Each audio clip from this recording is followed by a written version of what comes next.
Another big rumor about Doomsday is the action in this is going to eclipse everything else Marvel's ever done. People are going to lose their minds. The movie starts with its foot through the floor and shoots you like a cannon out of the gate. It's massive action right from the beginning. The scale is insane and it doesn't let up. Hearing that description makes me think of the only movie in the MCU that felt like that was Infinity War. One of the other rumors I heard about Doomsday is that the opening scene to Doomsday will be, if not one of, the best opening scene in comic book movie history. That's a hell of a lot of fucking glaze right there. Better than the X-Men 2 White House attack, better than the Dark Knight bank heist, better than the Asgardian ship being destroyed by Thanos, fucking whooping Hulk's ass, killing Loki and Heimdall, and making Thor look like a joke almost as bad as Taika Waititi did in Thor Love and Thunder. If that's true, we're probably opening during an incursion. There was a rumor too about it opening with a incursion where the Fox X-Men are destroying Tobey Maguire's universe. So those two universes colliding. And we do know from the comics, and read a comic, that somebody told me that this week too on TikTok. Like, you don't know nothing about Martian the Manhunter. He has comics. How you should read a comic. Bitch, what, you want me to fucking read every comic? Apparently, yeah, they do. They want you to read. No, they don't want you to read every comic. They want you to read the ones that they've read. Jason Momoa's Lobo. I fucking hate it, dude. Damn. He looks like fucking the guitarist from Kiss. From the neck up, she looks nothing like Lara Croft. Nope. No. I don't think she looks like Lara Croft from any perspective. All right. Welcome to Only Comics. I'm Mike. That's Adrian. What's up, man? What's up, dude? Looks like we're supposed to get some snow. You know, you can't really tell. Some places are telling us 10 inches. Yep. Other places are telling us 4. You know, big inch discrepancy there. Yeah, I heard like 2 feet like a couple days ago. Oh shit! So it's like those fish stories, right? I caught a fish and he keep telling it, and all of a sudden it was a 12 fucking foot fish. Who knows? But this is supposed to affect everything from Texas to Vermont, maybe. Yeah. Well, you know. Or maybe Greenland, since we're trying to take that over, you know. But I I do know one thing though. It's cold as a bitch. Oh yeah, that is accurate. The real feel I think is like -1 right now. So it really feels like -1. It really does. But you know what? So if you're living in a part of the country where you're dealing with a bunch of snow, you know, sorry for you. Pause was on the live. He said it was like -20 or something out in Detroit. That's crazy. Yeah. We're like real feels -5. It's actually -20 or plus out there. Holy shit. Wow, that's crazy. But this episode's coming in hot, Adrian. We will keep you warm during, Winter Storm Benjamin. They even fucking named this shit, dude. Right. Like, what? We used to just name hurricanes. Now we're naming fucking snowstorms. Pretty soon we'll be naming like a rainy day and shit, Fucking rainy day Lisa. There you go. So anyways, but Adrian's a lot of shit going on in the news, a lot of doomsday stuff, believe it or not. There's a rumor. Now I did not get this from a good source, okay? Because I have a couple places that I like to go to get my news and rumors, and this was not one of them. But I saw this on Twitter, and people were saying it on the live, but there's a rumor out there, like way out there, that says Disney fired Mark Ruffalo, and it may have something to do with his Golden Globe speech. So that's not been confirmed. If it did, though, so you obviously did not watch the Golden Globes. No. He went on the Golden Globes, and he got an award. I think he got an award or something, or maybe they just interviewed him on the red carpet, and he made a mention. They asked him, basically they're glazing him, so, oh my God, it must be so great to be here. Oh my God. And he was like, yeah, but when the government's killing people in the street, it's really not so he spoke out his beliefs, right? So if they did fire him for that, to me, that would be crazy on Disney's part. What do you think? No, that wouldn't be crazy for Disney at all. You don't think so? No, I don't think so. Now, I'm on the fence on a couple of these things, right? Yeah. So you are a public figure. You are employed by public companies. Well, right? contracted, not employed. Okay, contracted. Yeah. Sorry, you are contracted. And as a matter of fact, that's even worse because your livelihood is based on your ability to get contract one after the other after the other. Yep. So when you are in that position, you do not have a soapbox. You should not have a soapbox. Okay. On which you stand and give and start vomiting your political views. Because in an instant, you will fuck yourself. Yes. Right?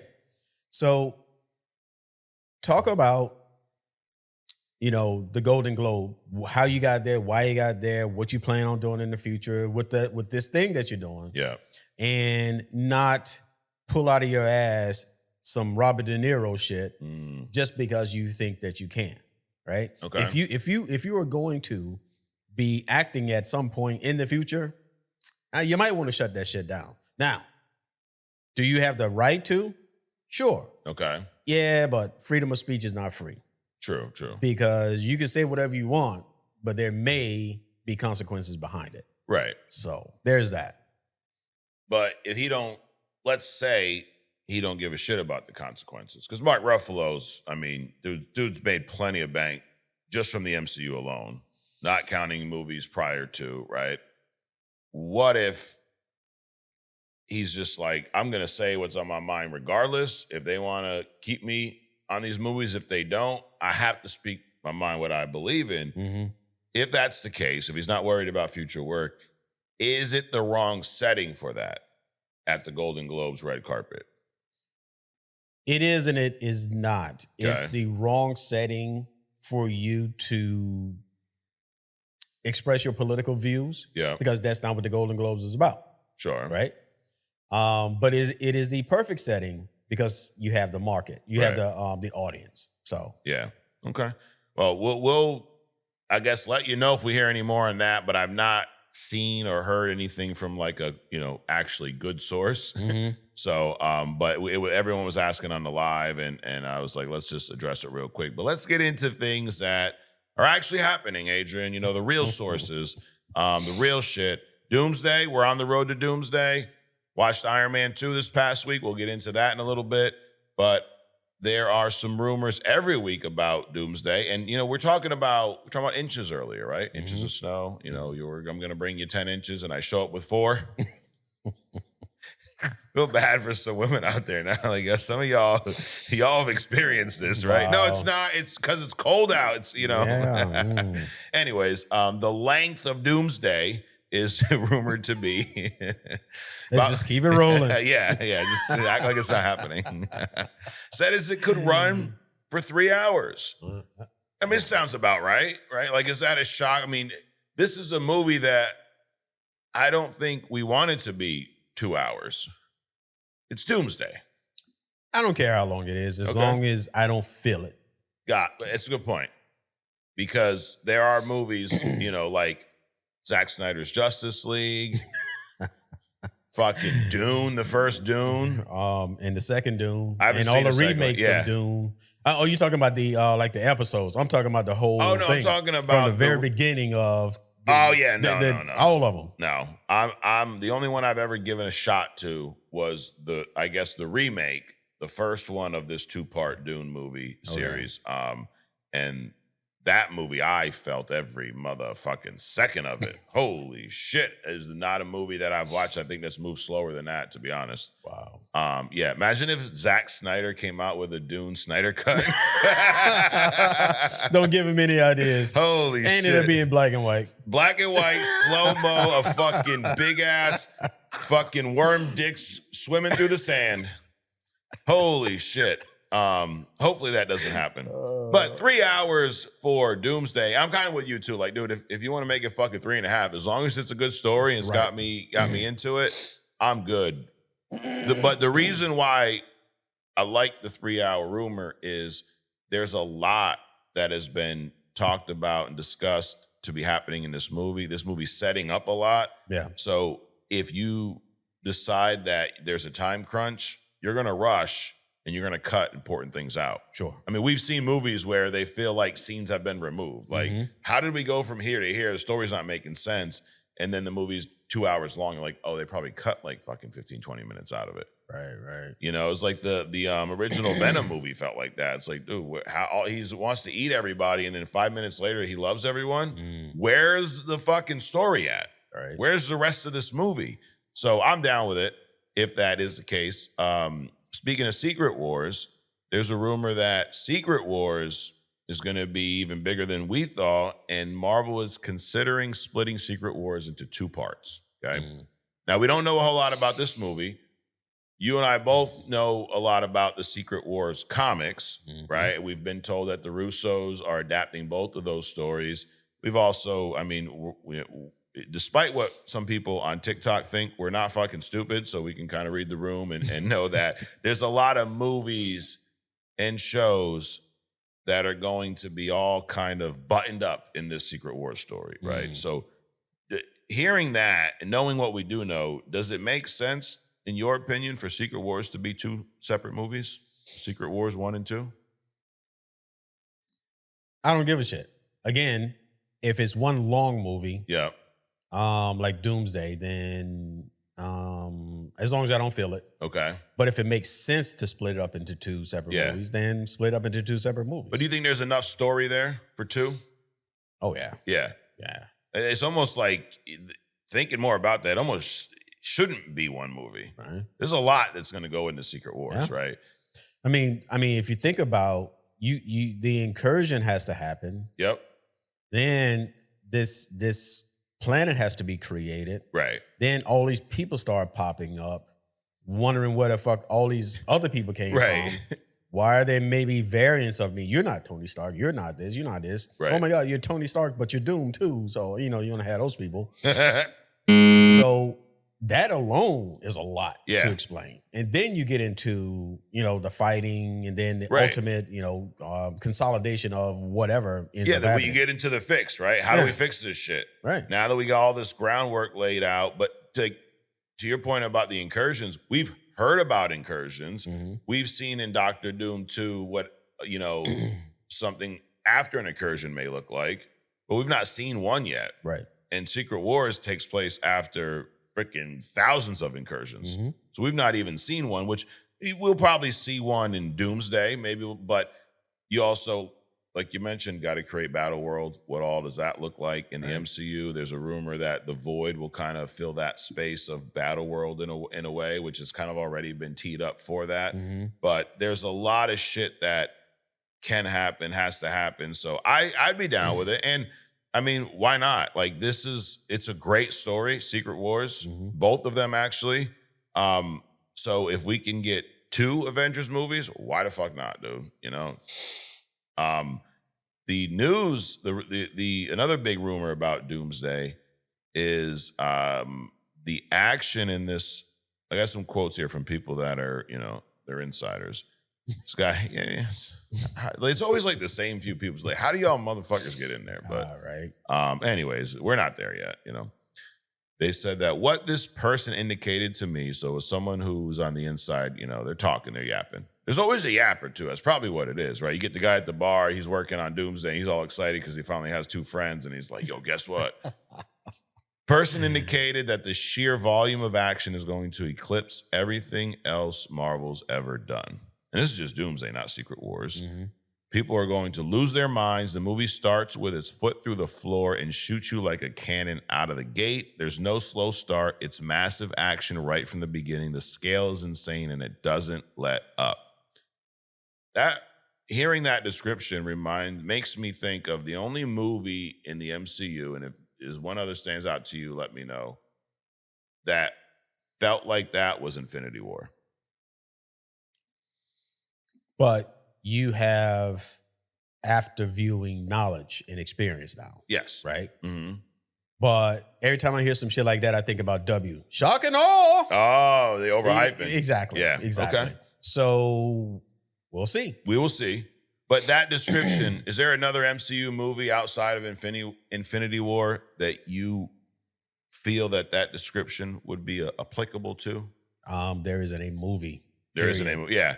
I mean, that describes was that. it was something special, dude. I mean, Yeah. you think about the opening scene, first of all, Thanos on the ship, killing off all the Asgardians, Mm-hmm. kills Loki, damn near kills Thor, fucking whoops Hulk's ass. Right. It's a pretty badass opening. Yeah. They established, that's when people, when you say somebody needs so much build, there's no build for Doom. Did they not establish the threat level that Thanos was going to be in those first maybe 10, 15 minutes? Yeah, absolutely. Like you could have no knowledge of Thanos, never even heard of this motherfucker, but watch that opening scene and go, "Oh, these dudes are fucked." Right, right. Fair? I mean, you don't know who you might not know who he is, where he came from, but he killed all the Asgardians. Yes. And again, Asgardians, they aren't just regular people that live long. Correct. They have various powers and shit, right? Mhm. Then you got, The Hulk. the Olympian of the Asgardians, Thor, Oh yes, yep. whooped his ass, Yep. right? Hulk, who can smash planets in half, Right. beat his ass almost to death, right? Yep. So yeah, I And mean, killed Loki, right? and really killed him Right. in seconds. So I don't know what this guy's mission is, Yeah. but he can do a lot, and Correct. not too many people are gonna get in his way. So that's what was established right off the bat. So when you sit there and go, well, there's not enough build for doing it, you're rushing it. Shut the fucking fuck up. Go watch the opening scene of Infinity War and remind yourself how fucking stupid you're being today. Fuck. They're Damn. trying it already, dude. Already, man. Fucking already turning red and shit, Dude, lack of common sense pisses me off, Adrian. And maybe Oh, that's yeah. unfair. It is. It is correct though. It is correct. It might be unfair, but Yes. it is correct. There are stupid people in the world. There are, Good friend of mine told me one time, common sense isn't common, dude. Right. You're putting you have a too high, your bar is too high Yeah. for those individuals, So, but that's why you can watch this show and be educated on how you should Yeah. fucking act. Yeah. Apparently. Apparently, any way you want to. So, speaking of movie scenes, opening scenes, the opening scene in a comic book movie is a big deal. Sure. Now, it should set the tone for what to expect. The Infinity War one, perfect one. It definitely set the tone of what to expect. And then I think it's also, one of the reasons they probably opened with such a massive scene was knowing where it was going to end with Thanos snapping. And in order to justify, because we've not seen the Avengers lose yet. Right. That was the first time we've really seen them lose. Mm-hmm. So in order to establish the believability of the Avengers losing, I think you had to open with something like that. Sure. Right? But one of the other rumors I heard about Doomsday is that the opening scene to Doomsday will be, if not one of, the best opening scene in comic book movie history. That's a hell of a lot of fucking glaze right there. Let's hope they don't now it's just a rumor. Marvel hasn't said this, so all you like to go out there to rage bait. Don't go into it thinking that that's going to happen and then be mad at Marvel if it doesn't. Like they said it was no, that's just a rumor. Someone said that. We like to talk about rumors here, You're not happy about the rumor? Nah, because it's just like, somebody, again, on a soapbox, basically. They're not giving their political views, but they're giving their opinion about something they may have heard or seen. Or, have there been early viewings yet? No early viewings. There's just been talk from people that were involved in the production of this. Okay, so they don't know what the fuck they're talking about. Okay. So that's how I look at it. Got it. You have your opinion about some bits and pieces of things that you've picked up along the way, and fuck your opinion. Now, that's hella glaze because Sure. there are some amazing opening scenes. Sure. The Pinto by Ford back in the 70s was the best car that Ford ever put out. That was my opinion at that moment. Got it. It's not true, but I'm just saying. Everybody's got an opinion. Sure.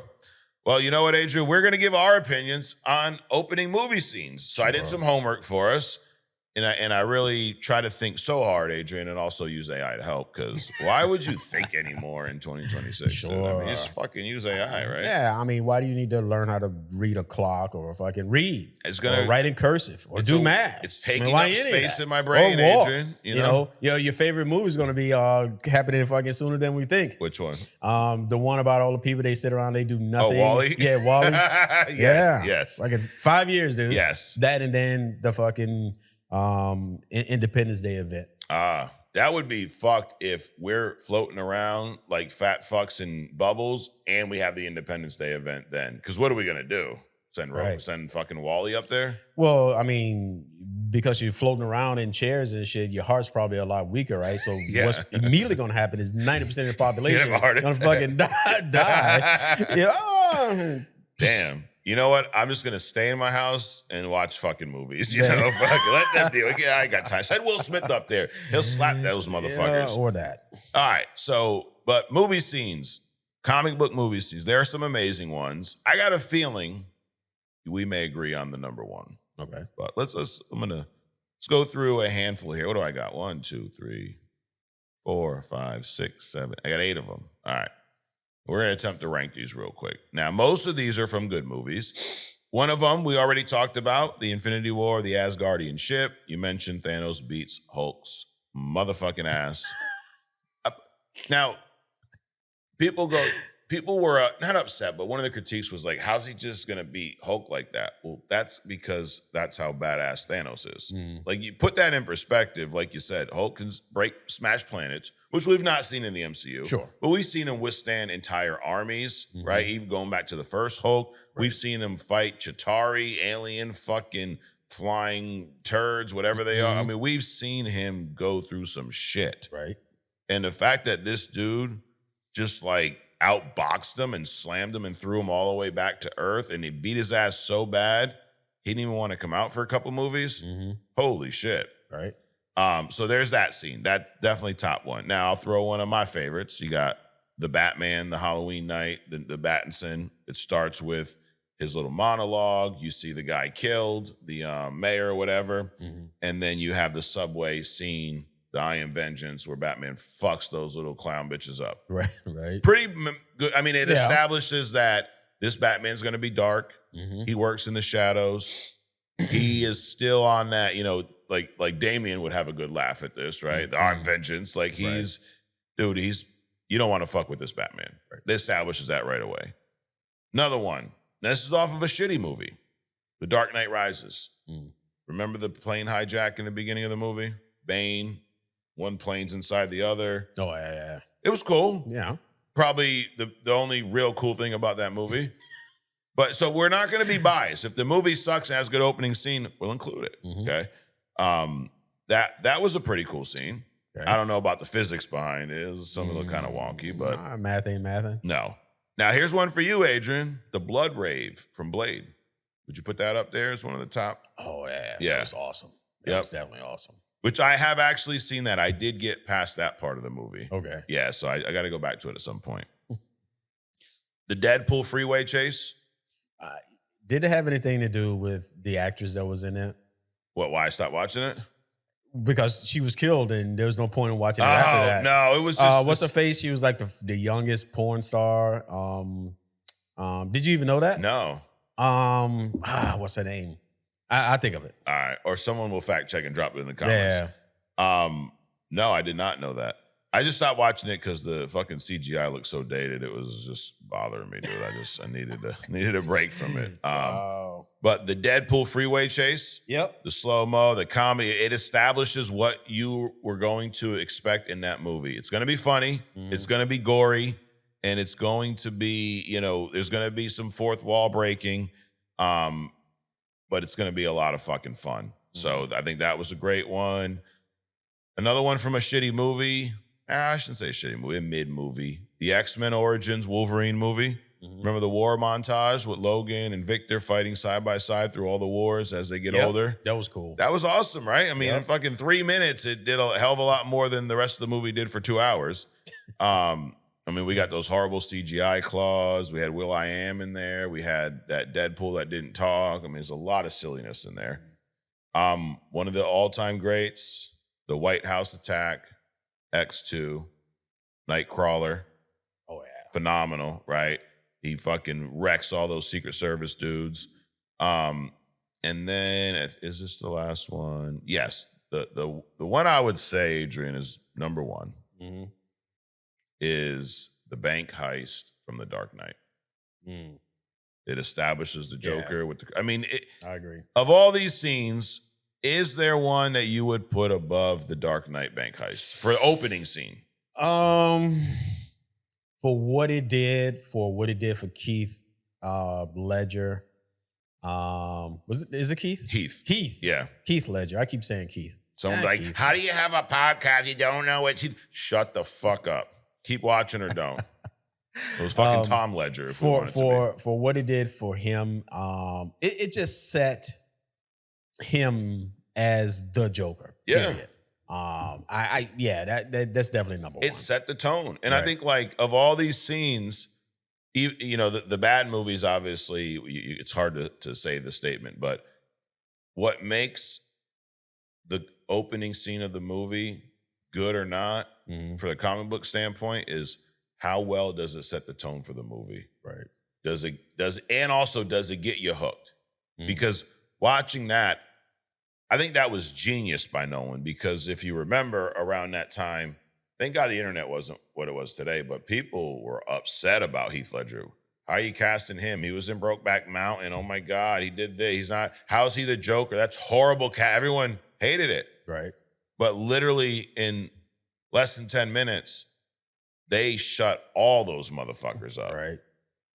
Bro, when you find out that is Joker, you go, number one, he's a psycho. Yeah.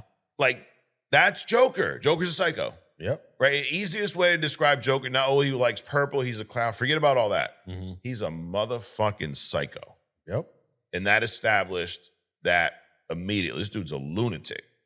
He used all these guys for one job, to steal the mob's money, because he knew there's a mob war going on. And all he really wants to do is watch Gotham burn.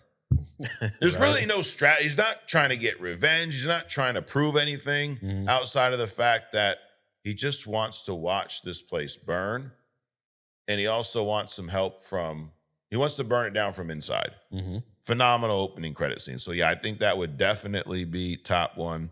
Now, here's we'll do this list in reverse. Of all these ones we just mentioned, what would a number two be, dude? Would you say, is it the Blade one? Is it the Infinity War? Is it the X-Men Mansion, the White House Attack? Which one do you think's above all those others? I don't know about above all, but remember when the X-Mansion was attacked and Wolverine? No, Quicksilver. Oh, yeah. When he got all the kids out, that was pretty cool. That was cool. But there was an opening scene, though. No, well, yeah. No. But of the ones we talked about, I mean, I think I would go, the next one would be X-Men, the White House Attack. Yeah? The number two scene. Nightcrawler? Yeah. Of all, I mean, I put that over the war montage. Would you put that over Infinity War's Asgardian-ship, Thanos? No. That would be number two. X-Men would be number two. Thanos thing. Number three. Number one. Oh, number one for you. Yeah. Okay. Yeah. Above Dark Knight? Yeah, because we like to. Yes. Okay. And these are tough decisions, though. It's just because they all mean different things. Right. The Thanos shit is just gruesome. Yeah. And Americans, we love that gruesome shit, right? Yeah. Heath Ledger, the Joker thing, it was like, of course. Yeah. It was like a mob hit almost, right? Yeah. And then you got the X-Men thing, which was just I think Nightcrawler has probably been done. Nightcrawler and Magneto. And Nightcrawler Magneto has been the best represented on screen, to me, for any of the X-Men. In the X-Men movies. Yep. Okay. But that scene with him popping around, that shit was great. Dude, and that was 2002. Right. And that shit it looks better than some stuff we see today. Right. Well, of all those lists, guys, drop us a note in the comments. What is your favorite? Give us your top three. Top three opening scenes to comic book movies. And I think, regardless of the placement, Adrian, Infinity War, Dark Knight, and X2, I think it's safe to say that I got those in my top three. Okay. Number one, I think for me would still be the Dark Knight with maybe the Asgardian ship second, but I don't. These other ones are phenomenal, but those three I think are insanely hard to top. Blade, Tracy Lords. Okay. Tracy, I did not know that. No shit. Yep, she was the one. She's the opening scene with the guy in the car. She actually brings him to the rave. Okay. No shit. Yep. Well, you learn something new every day. I have to go watch the movie again, Adrian. And we're not talking about Blade now. Oh yeah, she had the red hair. Okay. Yes, I do remember her. Yes, she was killed off way too soon. The good die young, There you go. All right. So if after going through how amazing these 8 scenes are here, if the Doomsday scene is to top these, dude, we're in for a motherfucking treat, right? Like I hear your point of view, like, dude, this is probably some dude just, talking way too much. Like, don't overhype it if we haven't seen shit yet. But if that's true, holy shit. That means to me, if that's true, we're probably opening during an incursion. Yeah. Right? Like, of what we've heard so far, obviously there could be shit we're not even thinking. Sure. Of what we've heard so far, I think that's one of the few action pieces we can open on that gives them the ability to maybe top these scenes. And I mean, we've seen where they've opened at some point in the future and then do a backtrack. Okay. Right? To explain what you just walked into and then go back to the point that you actually opened on. So we have seen that done. Oh, so they could do something where they show us something really fucked up. Yeah. And then, oh, yeah. All right, let's back up. Yeah. So imagine if God Emperor Doom is snatching the fucking soul out of Scott or Thanos, right? Yeah. In the very beginning, and then they go back and build up to that. Or Doom riding his bear. Hey, either one of them do it for me. Dude, think about, the Doomsday is a sequel to Endgame. That's how they're framing it. We talked about the Infinity War opening scene that established Thanos. It would be a perfect way to establish Doom by having him take out Thanos in the sequel. Okay. Right? Yeah. You had this motherfucker was the one who we were all afraid of in Infinity War and Endgame. And now he is here, a different variant, whatever. We've already seen 2 different Thanos variants. Yep. And we see one get snatched the fuck up by Doom, and we go, oh shit. So now we know Hulk, Thor, Loki, none of those motherfuckers even stand a chance against this guy. How the hell are they going to stop this dude? Right. So yeah, it could be, but either way, if there's any truth to that statement, I think we're in for a motherfucking treat opening this movie. Yeah. There was a rumor too about it opening with a incursion where the X-Men, the Fox X-Men, are destroying Tobey Maguire's universe. So those 2 universes colliding. And we do know from the comics, and read a comic, that somebody told me that this week too on TikTok. Like, you don't know nothing about Martian the Manhunter. He has comics. How you should read a comic. Bitch, what, you want me to fucking read every comic? Apparently, yeah, they do. They want you to read. No, they don't want you to read every comic. They want you to read the ones that they've read. Truer words have never been spoken. That honestly is a lot of it. It's like fucking, I don't even know what you call it. Some kind of bias. It's like self-bias. I don't know. But anyways, they do. It's like, I've read this. You've not read something that I've read, then you know nothing. Right. Bitch, I guarantee you I've read shit you haven't read either. Well, motherfucker. They just get me all worked up. All worked up. Boy, this is funny as hell. Anyways, but yeah, you'd have to. So the rumor is that these 2 universes are colliding, and the X-Men will destroy Toby's universe, which by destroying his world. And maybe Toby hops over, right? Maybe that's how he continues into the story. But that would be a massive fucking opening scene. Yeah. If done right. And it would establish so much how deadly and how it will establish the threat of these incursions, number one. Right. Because if it's pitting the X-Men against Spider-Man, all good guys, right? We've seen these characters for years on screen. So something's got to be really bad to make these dudes want to kill that motherfucker. Right. You know? Or maybe Spider-Man does some mercenary shit, right? And he's going after the X-Men. Maybe. I mean, you never know. These alternate universes, you know. True. Another rumor is a couple scoopers said this. There's a fight in the movie between Steve Rogers and Peggy Carter. Not like he's home beating his wife type fight. Like it's like the Captain Carter variant. Now, here's my thing, dude. We had all these characters. All these characters from the main timeline, the main story, right? Do we really need to be bringing in what if characters and making them a big part of the story? No, not at all. Do we really need to see Steve Rogers fight Captain Carter? Come on, man. For what? Exactly. You know? So it won't be the one he's, dancing with and went back and ruined the past with. It's going to be the Captain Carter variant that, good Steve versus an evil Peggy, or maybe it's Hydra Cap. But either way, I don't think we need, you want to bring in a what if character? Bring in fucking Queen of the Dead Wanda. How about that? There you go. Right? Bring in one of those possessed motherfuckers. But I mean, I'm joking. We don't need to bring any what if, but Captain Carter, I'm good. I'll fucking pass on that. The review embargo has been lifted on Wonder Man. Wonder Man drops next week. All 8 episodes. Actually, a couple days now. Believe it or not, Adrian, so far so good. People are praising this fucking show. Really? It's been a long time since anyone's praised a Marvel show. Interesting. Interesting, right? So this may be a lot better, a lot bigger than any of us expected. The last Marvel Spotlight series, as they call them now, was Echo. Okay. Yeah, exactly. So Echo's Rotten Tomatoes score was 71%. Really? Yeah. Think that's a little high? Oh, yeah, it's definitely high. Yeah.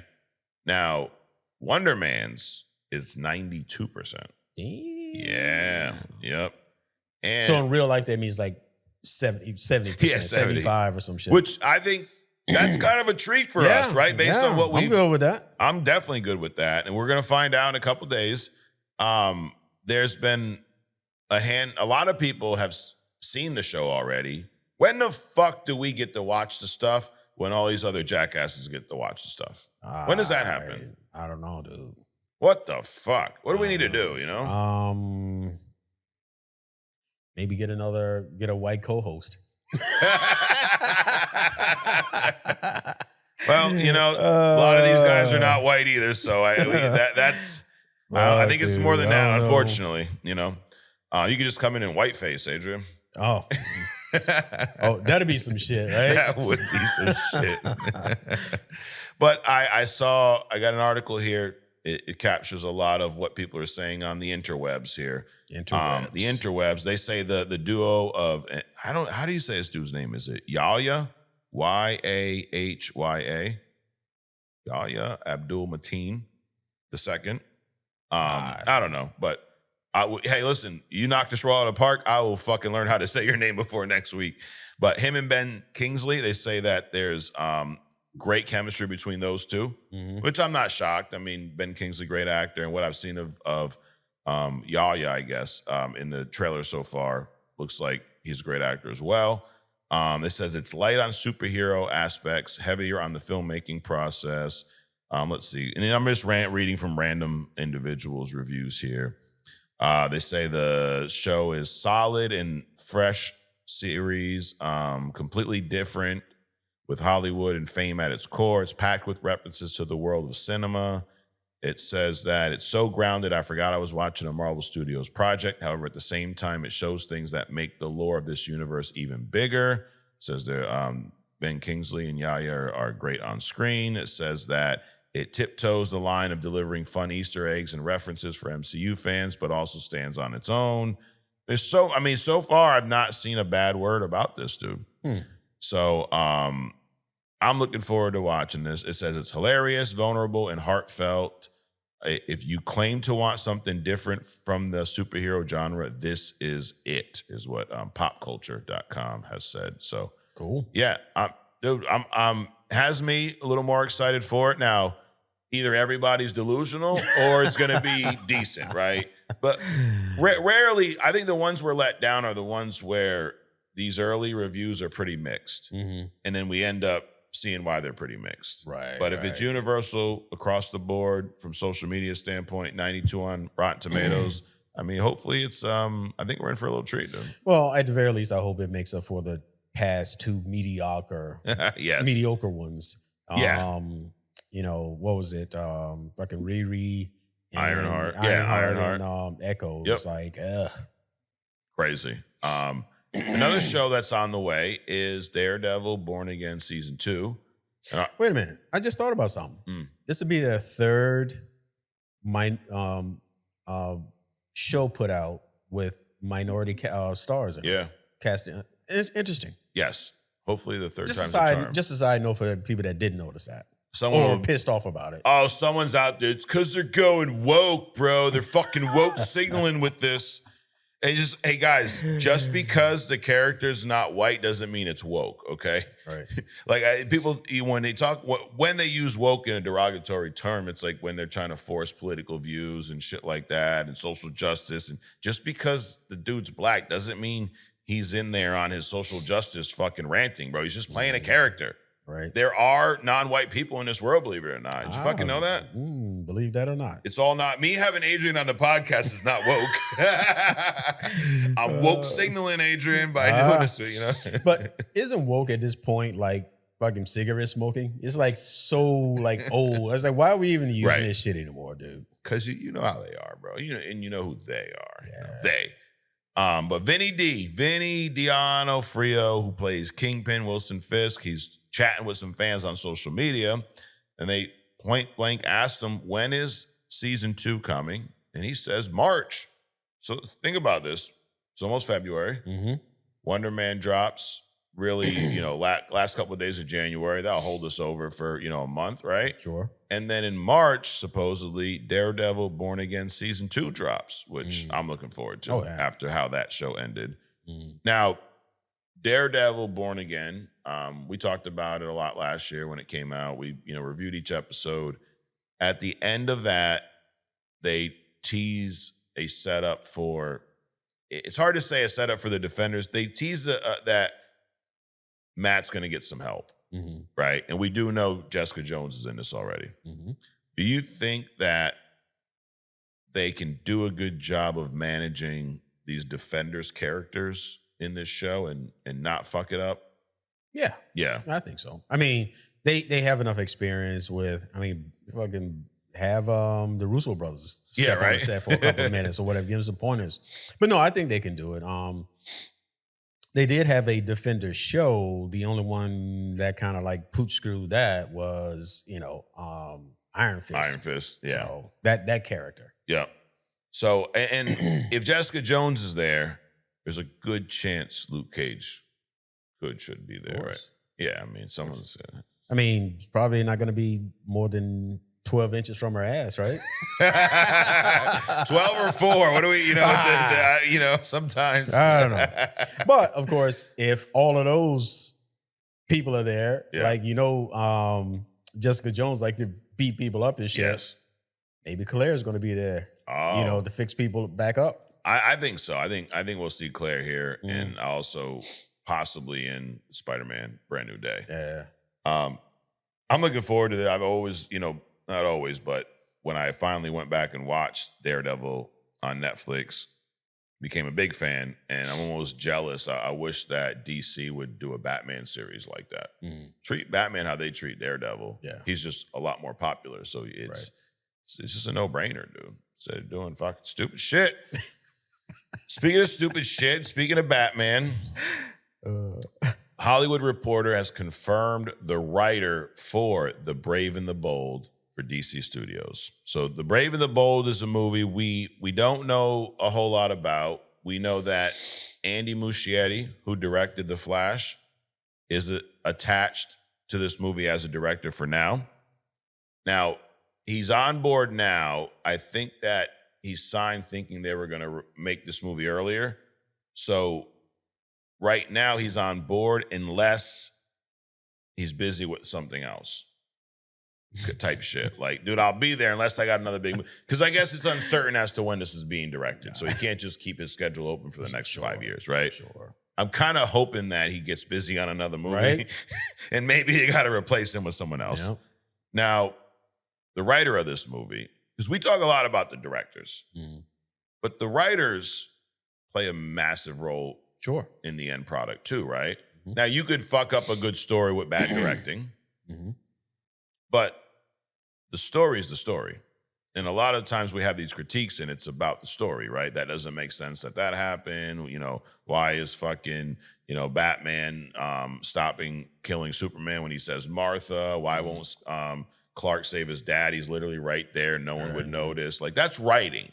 Right. Why is Peter shooting fucking webs out of his actual wrist? Yes. Yeah. That's writing. The writer for The Brave and the Bold is confirmed to be Christina Hodson. I know you've never heard of her. I've never heard of her. Nobody hears of writers. Correct. She wrote The Flash.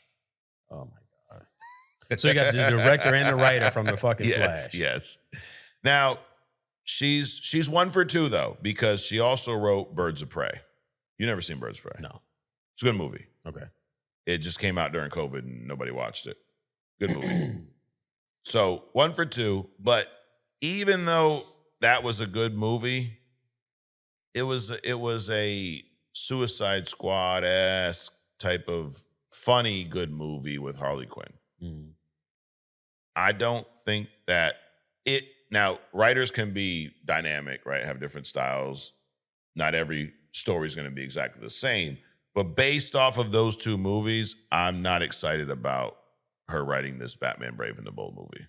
Well, I look at it like this. Was Muschietti part of Birds of Prey? Did he direct Birds of Prey? Okay. He did not. So, and that was a good movie. Yeah. Okay. Here's the problem. So she wrote something for Birds of Prey. She wrote Birds of Prey. It was good. She wrote Flash. It was bad. There's no common denominator. Okay. Right? Except the fact that now she's going to write a 3rd movie. And if she's got Muschietti, now she might be a good writer, which she proved in Birds of Prey. Right. Muschietti probably overshadowed her in The Flash. Fucked her writing up. It's his which fault. means that he's going to do the same thing with this next one. Damn. So it's all his fault. I'm just saying. Yeah, okay. So I'm not excited about that, but I guess we will we'll see what happens. Hopefully Muschietti gets busy so he's not directing this thing. Right. What we've heard so far, none of this is all this can change, but what we knew about The Brave and the Bold is that it was going to be an older Batman. The Bat family was already going to be established, and part of the story was going to focus on the meeting, the introduction of Damian Wayne. Okay. So you got a lot of good source material to pull from there. Yeah. I think what you're saying is you shouldn't be able to fuck this up. Exactly. It's like, I gave you the answers to the test, Adrian. just make like one of them or 2 wrong. Because if we all get 100, the teacher's going to know. One of my friends, when we were in it was middle school, we had those desks that had like the book kind of spot where you can put books in your desk. And he would stand up his book in there with the answers when we took certain tests. Because we were in like the back of the class at that point. So you just like look down and copy. It was fucking great. But you don't want to make every answer right. Because if you guys got 100 and everyone else got like 90s, 80s, they're going to know you cheated, you know? So, but my point is, you have the cheat code. You don't need to take the story verbatim, but you got good source material with Damian, with Batman, with the rest of the Bat family. So for the love of God, from 2 Batman fans here, please don't fuck this up. Please don't fuck this shit up.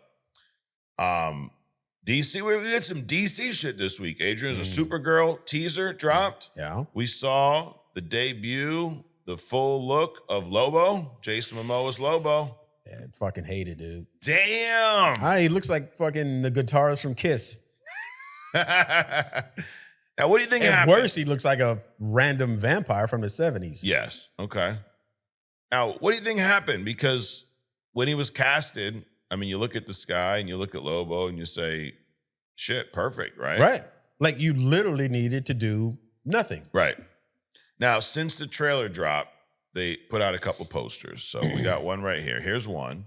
Kiss. Looks like Kiss. Okay. Mhm. I can see that. Now I do like it, believe it or not. I do like you don't. It's okay. I'm not gonna storm off or go say bad things about you online. Like, see, guys, it's okay. You know what? Everyone doesn't have to like the same shit. Here's another one. Here's another poster. That's literally Kiss. Okay. Do you think now one critique that I heard that I read that I kind of see why people are saying this, and I'm wondering if this is how you feel. They said it looks like he's cosplaying. Meaning it doesn't look like he's Lobo, like a real character. Like when you see Thanos on your screen, you think it's Thanos. It's an alien. It looks like one. When you see Hulk, now that's motion capture. How about we'll go back? Kelsey Grammer's Beast. Okay. Prosthetics, practical makeup, things like that. But when you see him, it's not hard to suspend disbelief and look at him as Beast versus a guy with makeup on. Is that fair? Yes. Mystique as well. Yes. She doesn't look like she's wearing makeup. Right. Is that part of your thing here? Does it look like makeup? Well, the fact that they whited out his face and gave him the Kiss-esque marks makes him look super cosmetic, right? Okay. There's no reason for him to be that cosmetically white, right? Okay. They could have just left him alone, and that would have been good. Number one. Number two, so even like the cartoon pics, they show him as white, but he's like in the cartoons, in the comics, he's white with features. They look like they just put a mask over his face, right? So there's no features, there's no indentation, there's no character in the face. He's almost like the chick that plays Captain Marvel and shit. That, standing bitch face kind of a look. Okay. But it also looks like the face is sitting off of his head kind of a deal. Yeah. Number one. Number two or three, you would think Lobo is a pretty badass. He's like I said, he's like Sabretooth. Yeah. Sabretooth comes up every year, smacks Wolverine around, and then walks away. Lobo comes to Earth, smacks Superman around, and then fucking goes away. Well, he don't look like he could smack Superman around, right? And fucking fatty arms and shit. I mean, all that bullshit, right? I mean, you would think he would look like he did when he played Aquaman, but he does not. I guess when he got fattened up and played that chieftain, he didn't cut the weight fast enough or some shit. I don't know. Yeah. Yeah, I see what you're saying. It does. And I think the lack of facial features is like there's too much caked on makeup. Right. Like I'm okay with him being whited out, but there's definitely better ways to do that where it doesn't look like that. I also the black makeup around the eyes in the comics, it's always very it's very clean. And this is not. This just looks like you smudged fucking eye black all over the place. Right. I mean, maybe that's fine. It's 4:00 in the morning. You having some, you've been drinking all night and shit. True. All that caked up shit might, be good for the moment.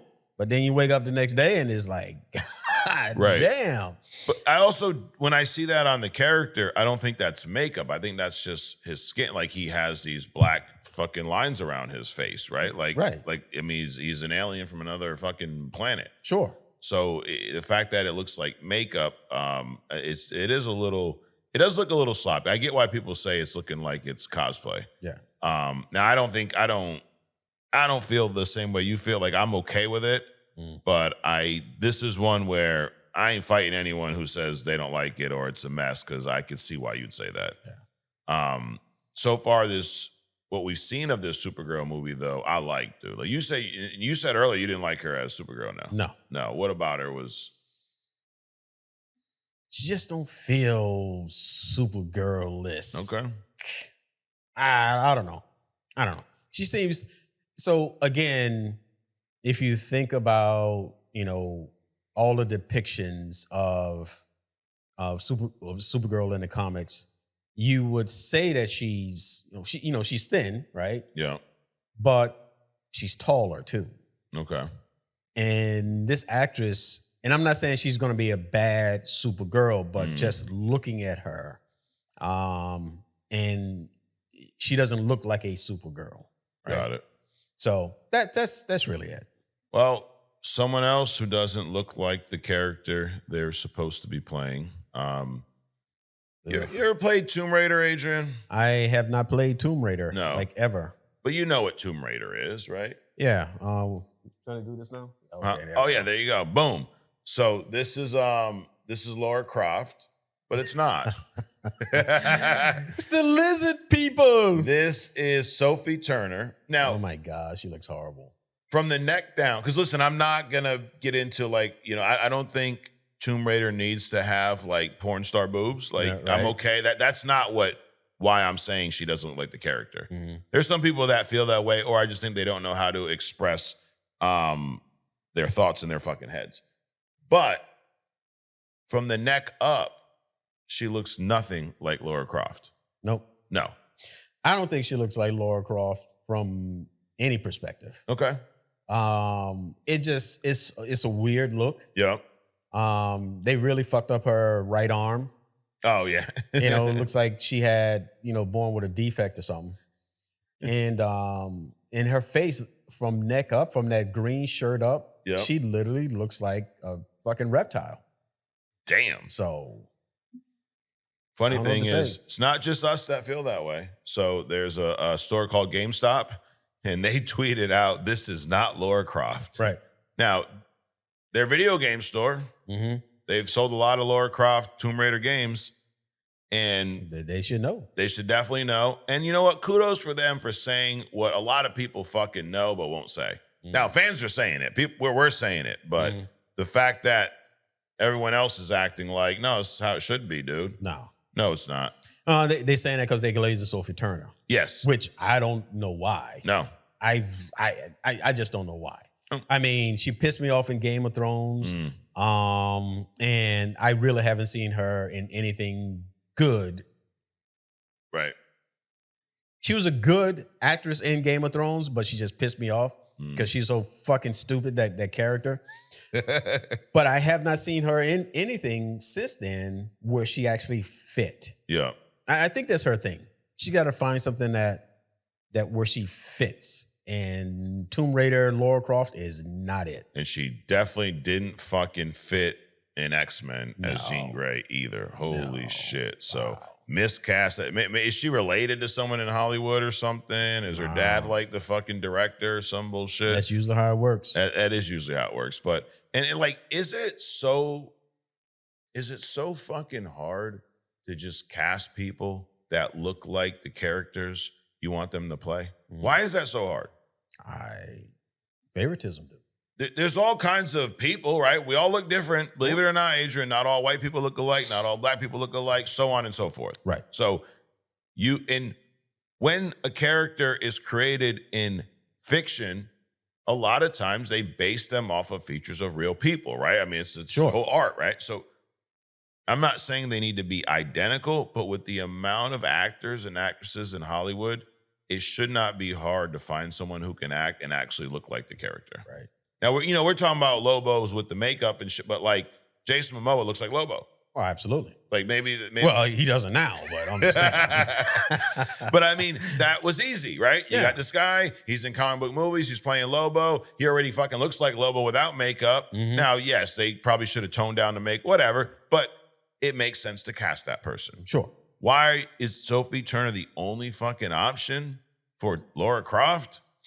The way it probably went down was she's always wanted to play Lara Croft. And she found out that the movie was being made and she went in. And because Lara Croft really, I mean, that actress really doesn't need to be a well-known person. No. I mean, you've had plenty of people playing Lara Croft. How about the chick that played her in the last Tomb Raider movie? Oh, Angelina Jolie? No. She was the first one. The other one. Yeah. A great example. Because, the people that think it's all about the body, she wasn't built like a porn star either. No. But she looked more like Lara Croft. Correct. So I'd have been okay with her coming back. Yeah. Now, I know it's a reboot, but Didn't know who she was prior to that movie. Nope. The movie wasn't amazing. It was okay. Sure. But I think her as Lara Croft, decent job. I wasn't sitting there thinking, oh my gosh, she looks like lizard people. Correct. So in other words, if something doesn't distract you, then it's a good thing. Yes. Because you're spending so much time thinking that this is the wrong person that you probably are going to miss the movie, right? Captain Marvel. Yeah. No, I don't know. That should be a requirement. If we're going to cast someone, they need to at least look like that motherfucker. Right. Shit. Civil War, the comic Civil War. We are actually going to start reading that next week. So right after this, we got our Road to Secret Wars. Marvel right now is revealing. They just revealed a new series, a 5-issue limited series launching in May. Comic series. So read a comic for that crowd. They were telling you about new comics. Fucking read them. It's called Civil War Unmasked. It's a 5-issue limited series. It's set before, during, and after Civil War. And each issue spotlights unseen stories from some of the era's key players. Iron Man, Spider-Man, Goliath, Tigra, and Captain America. So this is not like, a sequel to Civil War. This is going back to that time, but telling some stories that happened in between. So this is, dude, a lot of the new shit I don't even bother to check out because it seems like, the prime days of creating new comic stories are maybe behind us right now. And I guess in all fairness, I mean, everything can't be great forever, right? But that doesn't mean that they don't make good comic stories every once in a while. And this one sounds interesting, but I just wanted to announce that and also show you guys some of the covers here. So this, let's take a look at this one right here. Let's see.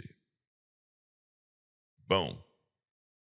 Little different take on Cap and Iron Man. Shield, he's blasting the shield, but in the same cover design as the original Civil War, or Civil War Unmasked. So I'm assuming this issue is going to focus on one of these two or maybe both. So you got that one. And then we also got, let's see, number 2 here. Another piece of art with these guys fighting. Check that out. That's a good one. It's pretty cool, right? You got the, electricity or whatever going through Iron Man. He's fucking blasting the shield. Cap's getting shredded. So pretty cool artwork. So dude, I'm pretty intrigued into this. He's got the wings. He's got the wing. Of course he does, dude.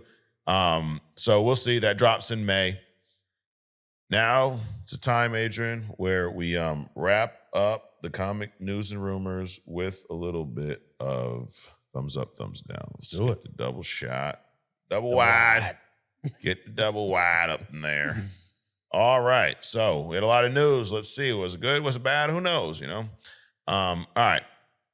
Number 1, we've heard that there's a rumor that Avengers Doomsday will be 3 hours long, Adrian. I give that a thumbs up. Thumbs up. There's also a rumor that Marvel's considering splitting Secret Wars into 2 parts. If that's true, I also give that a thumbs up. Sure. Thumbs up. I mean, more Avengers movies, double the Secret Wars. Why not? Yep. And it's also, that's a lot of story to be told in one movie. It is. If depending on how much of it they adapt, but I'm down with it. There's another rumor about Doomsday. The rumor is that the action that we will see in this movie will eclipse everything else Marvel's ever done. Fucking bold claim, dude. Right. I give that a thumbs up. I will give it a thumbs up because I'm excited that somebody's excited about it. I just hope they don't, shit in their own mouth. Got it. They also say, so this is, I guess, a piggyback on that. This movie could have the best opening scene in comic book movie history. I'm going to give that a thumbs up. Two claims. Too much? Two outrageous claims. It is, yeah. One of them's going to be wrong. Okay. So you're going or maybe they both right. Maybe.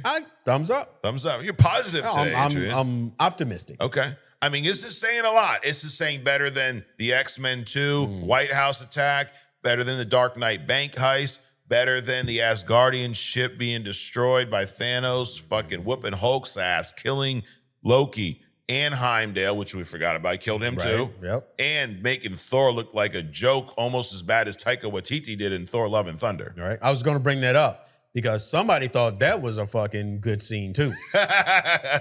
Oh yeah, the Thor split. Yeah, the Thor split. Could it top the Thor split? Let's hope Probably so. not. Let's hope so. Avengers Doomsday rumored to feature a fight between Steve Rogers and none other than Peggy Carter. I guess a thumbs down, dude. Yep. Wow. He's going to come home drunk and smack his wife around. No, we're talking about, unfortunately, the What If Captain Carter, which I have no desire to see those two fight. I don't even want to see her in this movie, honestly. Wonder Man drops this week. The review embargo has been lifted. People are glazing this show. They're saying it's great. Oh my God, oh my God. And it also has a 92% on Rotten Tomatoes right now. I give us a thumbs up, dude. Thumbs up. You know, Rotten Tomatoes are friends, right? You know, we shout them out every once in a while.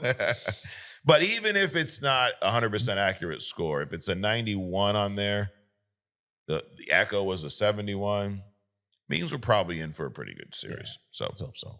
Let's hope they learn their lesson let's hope so. with the past two failures. Daredevil Born Again Season 2 has been confirmed by Vinny D, of all people, your boy Kingpin, to return to our screens in March of this year. So I give that a thumbs up. You know he could be lying. He could. That's true. But if it's true, thumbs up. Thumbs up. Well, regardless of or not if it's true, the fact that he's just putting a solid date out there, Yeah. thumbs up. Yeah, he's like, fuck, it's March, bitch. Like, what are you gonna do to me? I'm Kingpin, you know? Now some other news, Adrian. The Batman the Brave and the Bold DCU show, rumored to be confirmed to be directed by Andy Muschietti, has now found its writer. It's confirmed Christina Hodson, the writer of The Flash and Birds of Prey, will be the writer for this movie, and I give that a thumbs down. Thumbs down. Well, the writer for this movie, thumbs down, definitely. Yeah. And I think Birds of Prey was pretty good, but The Flash was so bad. And the way she wrote Batman in that movie as a 70-year-old guy who's doing fucking acrobatics and taking out Zod, and it's just, I don't want to see Batman be a god. Right. To see him be a badass motherfucker. Right. But not a god. We got a sneak peek at Jason Momoa's Lobo. We saw a new teaser. He comes out on the bike, looking like Kiss, doing all that, not doing all that, but I give it a thumbs up. I liked it. Thumbs down. Thumbs down. Tomb Raider. We saw our new Tomb Raider, Sophie Turner. You saw your new Tomb Raider.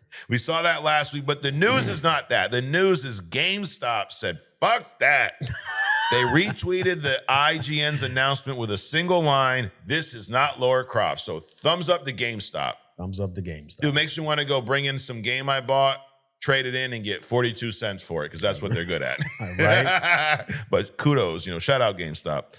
And last but not least, Marvel is going back to Civil War. It's the 20th anniversary of the comic event, and there's a new 5-issue limited series launching in May called Civil War Unmasked. Each episode spotlights a different key player from it. This takes place before, during, and after the events of Civil War, focusing on Iron Man, Spider-Man, Goliath, Tigra, and Captain America in each of those issues. I give this a thumbs up. Thumbs up. Well, that is thumbs up, thumbs down. Appreciate you guys watching that. Drop us a comment. Let us know. Do you agree with us? Do you don't? Subscribe to the channel if you haven't already. And we are about to move on, speaking of Secret Wars, into the road to Secret Wars. So, let's see. This past week, we read the new Avengers, the Illuminati. We read The Amazing Spider-Man 529 through 531. So, this is where, dude, a lot of the foundation for Secret Wars is laid out. We're kind of going from just fighting. There's some, I guess, geopolitical elements to this. Where we're at right now, let me back up before, if there's people joining us mid-run, because we're going to be doing this run for a year. If you haven't been here since day one, that's fine. Let me bring you up to speed. So where we are right now, we're on the road to Secret Wars.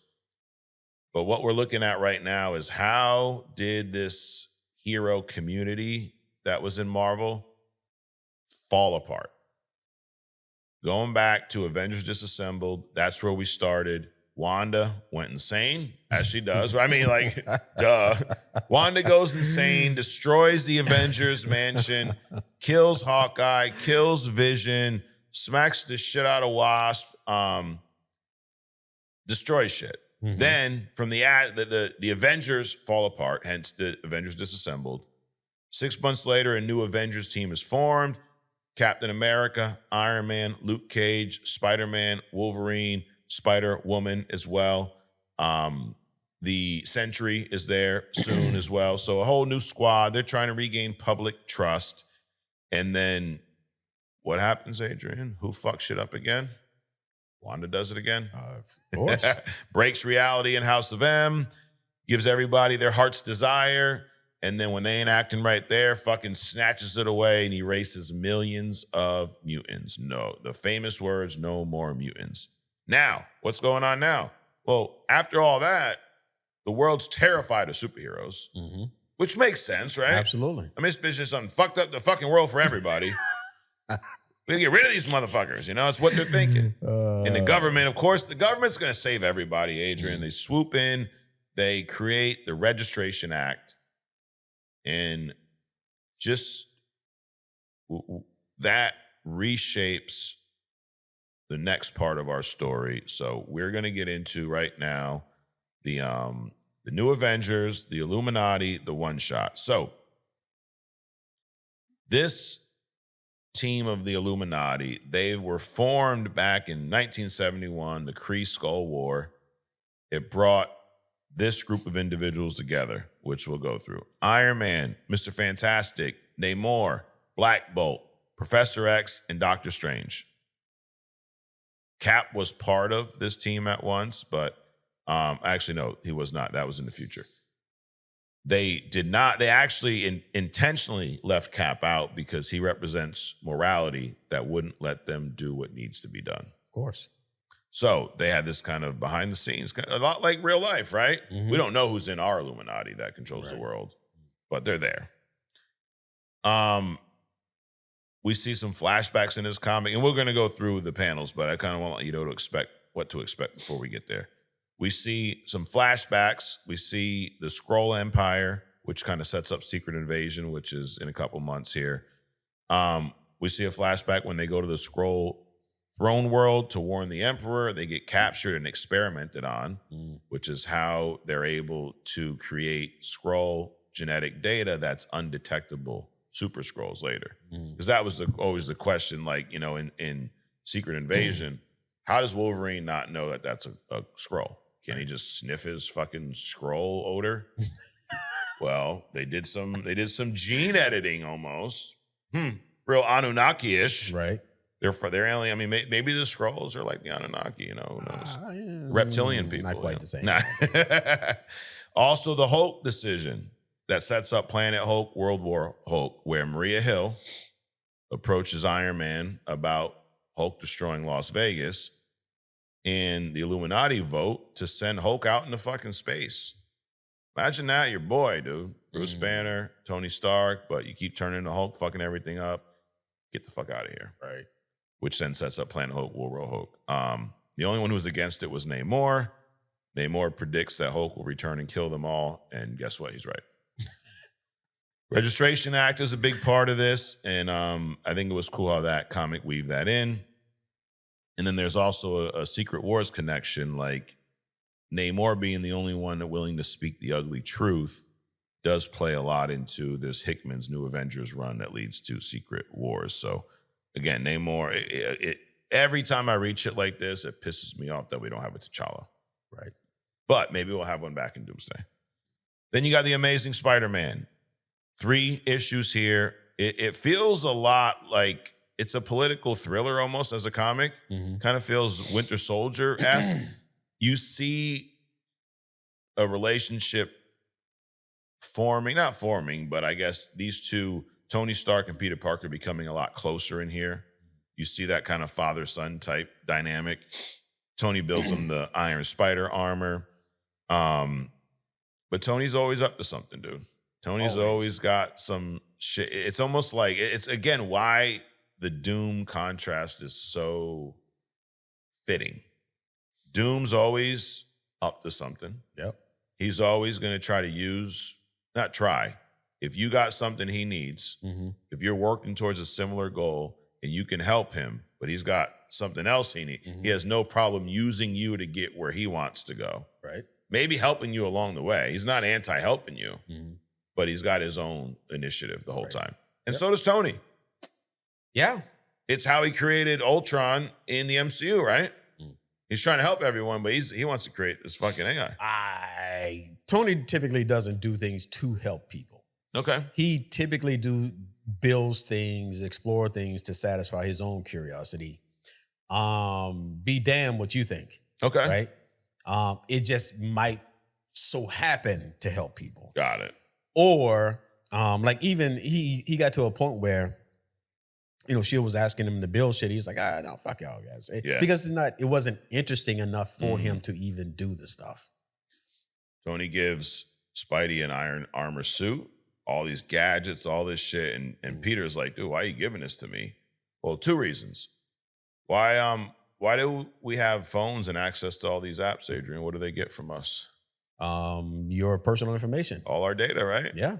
Well, that's what he was doing with Peter, too. This suit's analyzing every fucking thing he's doing. So he's helping him, but he's helping himself. Sure. MJ and Peter are living in Stark Tower in this. And then you learn that this whole civil war that we're building to, this Registration Act, Tony was one of the first to know about this. And you can look at it like he kind of turned on his people, dude, a little bit, you know? But again, because, like you said, he has to look out for Tony first, right? Why not? All right, so let's take a look at these comics. Read a comic. Read a motherfucking comic. Probably want to get the right.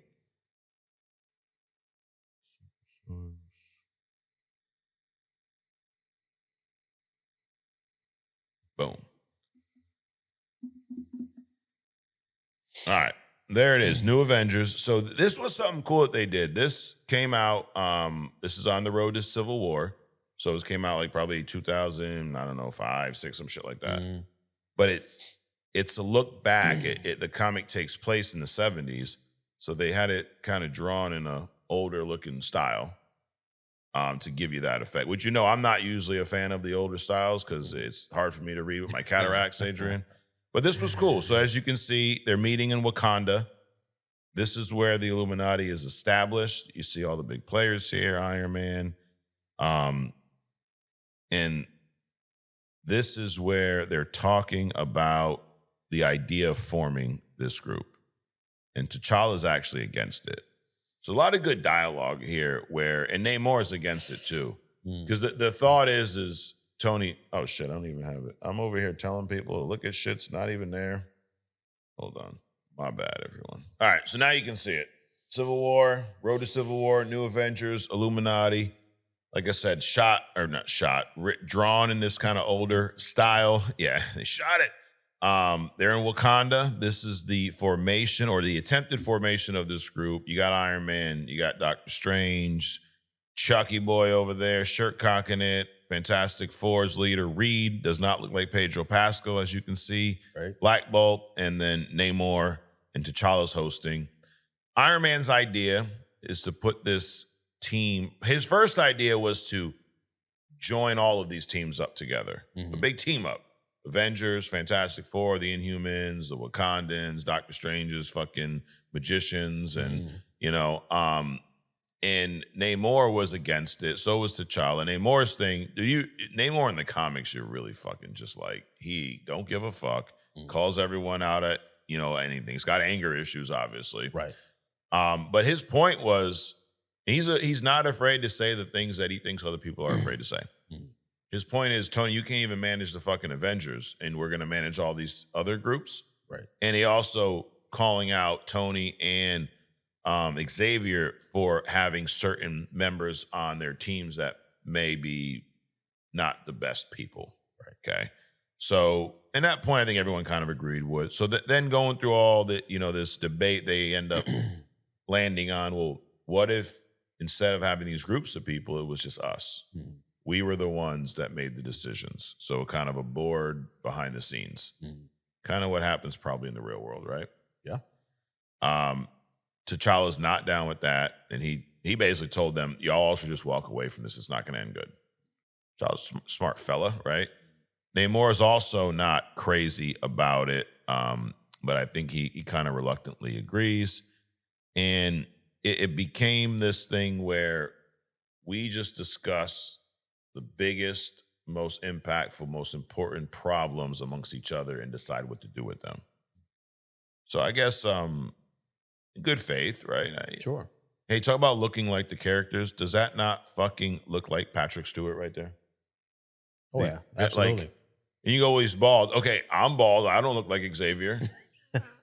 But someone with fucking good eyesight obviously casted Patrick Stewart as Xavier. Yep. Now, this also was drawn after, so who knows? There's that. And one of the things was like, T'Challa's thing is like, well, what happens when we disagree with one of these events? What happens then? And that's why he's like, dude, this is going to end ugly. Everybody should just walk away. So anyways, one of the first incidents they had to deal with was Hulk. Hulk's in Vegas, losing his shit. Again. And Maria Hill is like, you need to get rid of him. He killed 26 people, 2 kids, and a dog. So that's actually the first time I've actually heard of, despite all the fucking destruction that he's done. Yeah. I've actually never heard a body count. Yeah. And they don't specifically say body. Iron Man says, how many this time? 26, 2 kids, and a dog. And Tony's like, he can't control it. But they didn't actually say he killed him. Yeah. He could have been injured. It's implied. It's implied. Got it. But I'm going to go, if it's sending him to another planet or offing the Hulk, I would say it's probably killed. Right. So, and that's besides the probably millions of dollars in destruction. Oh, absolutely. Besides that. So she wants him to do something about it. So where does he go? He goes to the Illuminati. And this is where it's kind of confirmed because someone says innocent people die every day. Like, get over it, because Namor is like, dude, we're not killing one of our own type shit or getting rid of them. Reed's on Tony's side, like always, right? Reed's a fucking Tony Glazer, dude. He's impressed by the size of his mind. He is, right? Right. The one in his head. So they vote on it. As you can see, everyone votes in favor except for Namor. And Namor's warning them, like, dude, if you make this move, I'm coming after you type shit. And there's some dialogue in here where Tony, and that's kind of his theme the whole time. Like, he's been threatening these guys since they got there the first time. Like, if y'all fuck up, I'm coming after you type shit. And then Tony kind of like, hey, you give Tony some props. So he kind of stood up to him like, dude, you think you're the only one that's willing to fight for what you believe in, bro? Like, I hear you, but we also ain't afraid to fight either, bitch. Right. And he goes, we're all warriors. And Namor is like, no, you're a warrior. I'm a king, motherfucker. Let me add that last part in. Oh. And then he throws him out of the fucking meeting place, chucks him into the water. Tony goes, not up in here, you're not. So he's like, all right, watch, bet. I'll throw you in the fucking water. I'm a king down there, bitch. And Namor goes after him. Fucking, Reed's over there trying to grab him. Oh, my God. And he proceeds to try to whoop Tony's ass. I mean, he takes Tony's blast here underwater. He snatches him up, rips his helmet off. Doctor Strange comes and saves the day. Now, Namor versus Tony. Is Namor whipping his ass most of the time? All day. Yeah. All day. Yeah. And especially in the fucking water. Especially in the water. He ain't like a dried up prune like he was in Wakanda Forever. Yeah. Oh my God, 20 feet from the water and shit. It just pisses me off. Yeah. So he storms off. He's not down with it. And what do? They send Hulk on to another planet. They get rid of his ass. And they're kind of like, hope one day he forgives us. Probably not going to happen. Which, World War Hulk and all that, Planet Hulk, that happens afterwards. Great story there. So I can't even remember if that's on our run or not. Maybe it is. Who knows? Now, Fast forward into the future a little bit. Tony, and now we're almost in present times. Tony's meeting with them at Stark Enterprises, but he thinks they're not fucking coming. They show up. Obviously, it's Namor is back. I mean, they put that little fight behind him, right? Sure. So he actually no, Namor is not here. I'm lying. Oh no, he's right there. There he is with his little fucking widow's peak. This is about the Superhero Registration Act. He's bringing this to the Illuminati first. And believe it or not, Namor is against it. Black Bolt's against it. You know who's not against it? Tony and Reed. What a shocker, right? No, Tony's not against it. Yeah, Reed is just following. Yes, yep. Even Doctor Strange is not really happy about it. And Tony's kind of thing is we should just cooperate now because they're going to force us to do it. But a lot of these other guys are like, dude, you're now, because the Superhero Registration Act comes with masked heroes unmasking to the government. And the government's going to keep your identity safe.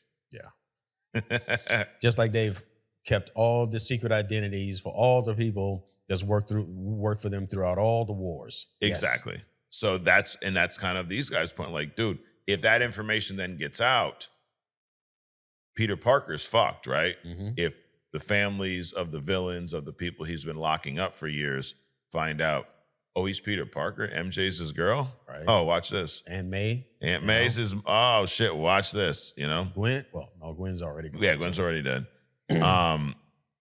So they have a big debate about this, and this is pretty much at this point the Illuminati disassembled, if you will. They're not happy with it, and even Black Bolt, who can't talk, is like, he's doing all these hand signals, and then Reed says something. He goes, well, I have to go home and fight with my wife about this for the rest of my life, because Sue is not down with this shit. Right. And he says it was fun while it lasted, and then you got Iron Man here by himself saying it really was. So this was a good intro to the road to Civil War. And this leads right into the Spider-Man comics that we read this week. So let me pull those up. All right, there you go. Road to Civil War. You got the Amazing Spider-Man, the Iron Spider suit. Mr. Parker goes to Washington. It's a little 3-issue. And I think this is an essential read to start Civil War. Dude, he's up in Stark Tower. He's got this bird in his room that talks to him. It's a phone to talk to Tony. Tony wakes him up. And then this is kind of funny.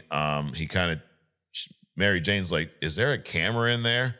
And Tony's like, no. And then he says, nice tan, by the way. And obviously she throws her bra on top of the bird there. But little, Tony being a little bit of a voyeur there. Now Tony's working on the suit, the Iron Spider suit. We've seen this in Infinity War. Mm-hmm. Very different design though, right? It's not red and yellow like this one. What design do you like better, this one or the MCU version?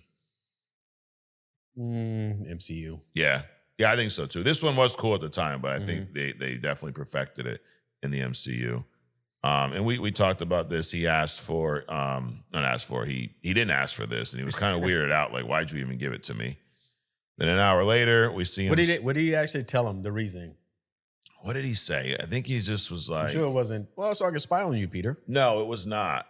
It was literally like just trying to help you out type shit. Like, yeah, I'm just, thought you needed a suit. You needed a new suit, Adrian. You're not bulletproof, kid. Yeah, exactly. And we see it in action here. Look at that. Pretty cool. No, you're not a fan.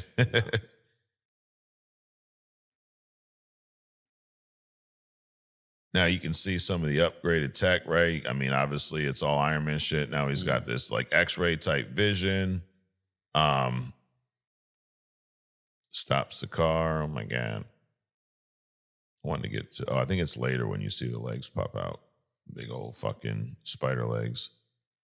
So he's out just fighting crime, dude, doing his thing. Mm-hmm. But I think he secretly knows that every favor kind of, it's like we were talking about earlier, nothing's really free, right? Free is expensive. Exactly. So he talks to Peter about coming to DC with him. And then he kind of glazed him here, talks about he has a special interest in him since day one. That's why I invited you to come out here, all that good stuff. But he wants him to be like his protege. He wants someone he can trust, and he thinks Peter's that guy. And Peter, was kind of second guessing it, but he agrees. He's going to the United States Senate with Tony. Boom. Next issue, 5:30. Here they are, showing up in Washington. And this is where he breaks the news to him about the Superhero Act. And, I mean, obviously, Peter's not fired up about it in the beginning. And you really see, it's almost like he's recruiting Spider-Man to be on his side. Right. Because he knows when this shit hits the fan, dude, most people are not going to be down with it at all. Suit's pretty badass too. So you got the version, what we see, but it also it has this like cloaking ability, so he can wear it under his clothes, and you can't see it unless he turns it on, type shit. Right. He can make it look like any type of suit, as you can see. And this is where he finds out he's got these fucking arms there. It's telling him to try to pick something up, or so pretty. All of a sudden, shit starts moving on your back. Yep. Reaching out. And now we see Titanium Man. What do you know about Titanium Man, Adrian? Nothing. Yeah, I mean, look at him. I didn't read a comic. So it was attempted hit here on Tony by Titanium Man. They're in court here. And, I mean, Tony is doing his best to try to fight this, but they ain't having it, dude. It's just, there's too much shit going on. Wanda's too crazy. All this shit, and they talk ripping up shit. Yeah, and they talk about the billions of dollars in damage, right? But then Tony talks about how all these catastrophes that they prevented, and how much those would have cost if we didn't, type shit. So he starts breaking down like it's Terrence Howard math over there for him. The 1 + 1 isn't 2 anymore; it's 2 1s or some shit like that. I don't know, dude. I don't know anything about all that bullshit. Yeah, I was like, dude, I was with you like in the first half, and then you lost lost me. Yeah, you lost me. You lost me after you said 1 + 1 doesn't. Yeah, and I was done. And the government stance here is kind of like doctors have to register, pilots, all the cab drivers, all these motherfuckers, but superheroes don't. And then Peter speaks up and doesn't really help the case, and he's not for it, but he don't know how to talk like Tony, Right. He kind of fucks it up. Happens, dude. And then we get back, we see, Titanium Man. He's still got this he's just been hanging out on the roof the whole time with his gun, I guess. Court gets recessed, whatever. Spidey sense is going off. Titanium Man's in the house. Look, he tries to shoot Tony. Spider-Man's there. He says, I'm here to kill Stark. My employer has given me instructions to avoid collateral damage if possible.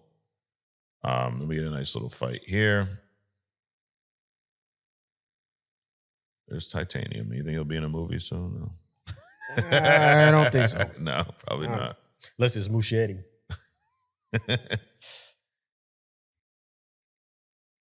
Fighting him in DC. It's funny because we've seen Spider-Man fight in DC in the MCU and Homecoming. Right. All around the Lincoln Memorial here. That suit is not. You don't like it? No. Damn. I don't at all. It's not flattering to him. Right. And he's reading the 407 years ago shit. It's then Titanium Man shows up again. Got those fucking spider legs. Cracks right through his mask. Where we at? Boom. Now, No, just keep going. Oh, okay. Tony's still in court while all this shit's going on.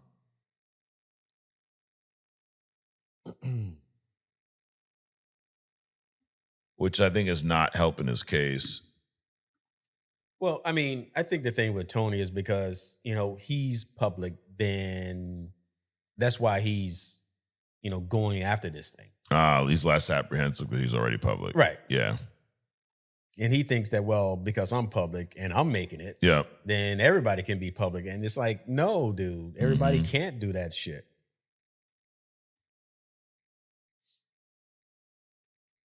Especially somebody like a Peter. Right. Right. So, and I think that, if I'm not mistaken, the Titanium Man thing was a setup, obviously. And Peter's even thinking, like, it was kind of weird that he showed up, like, and it didn't work in our favor. Like, were you kind of behind this? And Tony's like, I would tell you, if I was, type shit. And look what happened. Who shows up to give Titanium Man some money? Your boy Iron Man. It was all orchestrated. Because having that fight in the middle of the street like that with Spider-Man who's masked and nobody knows who he is really helps the government go, dude, look, they're fucking out there destroying everything. We got no control over these motherfuckers. Right. If we knew who they were, we could have some control over them. They'd have someone to answer to, right? You still do nothing. You still do nothing. But Tony set it up. Yeah, MJ in the shower, because why not? And it kind of ends. Oh, shit.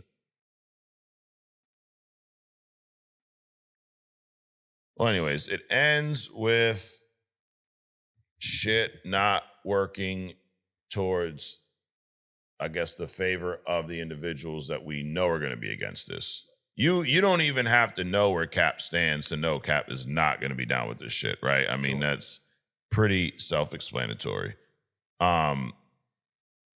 So even though Spidey saves the day against Titanium Man, and actually, let me back up. It wasn't that he wasn't doing it to try to help the government. The idea was to show Congress how necessary heroes were. Sure.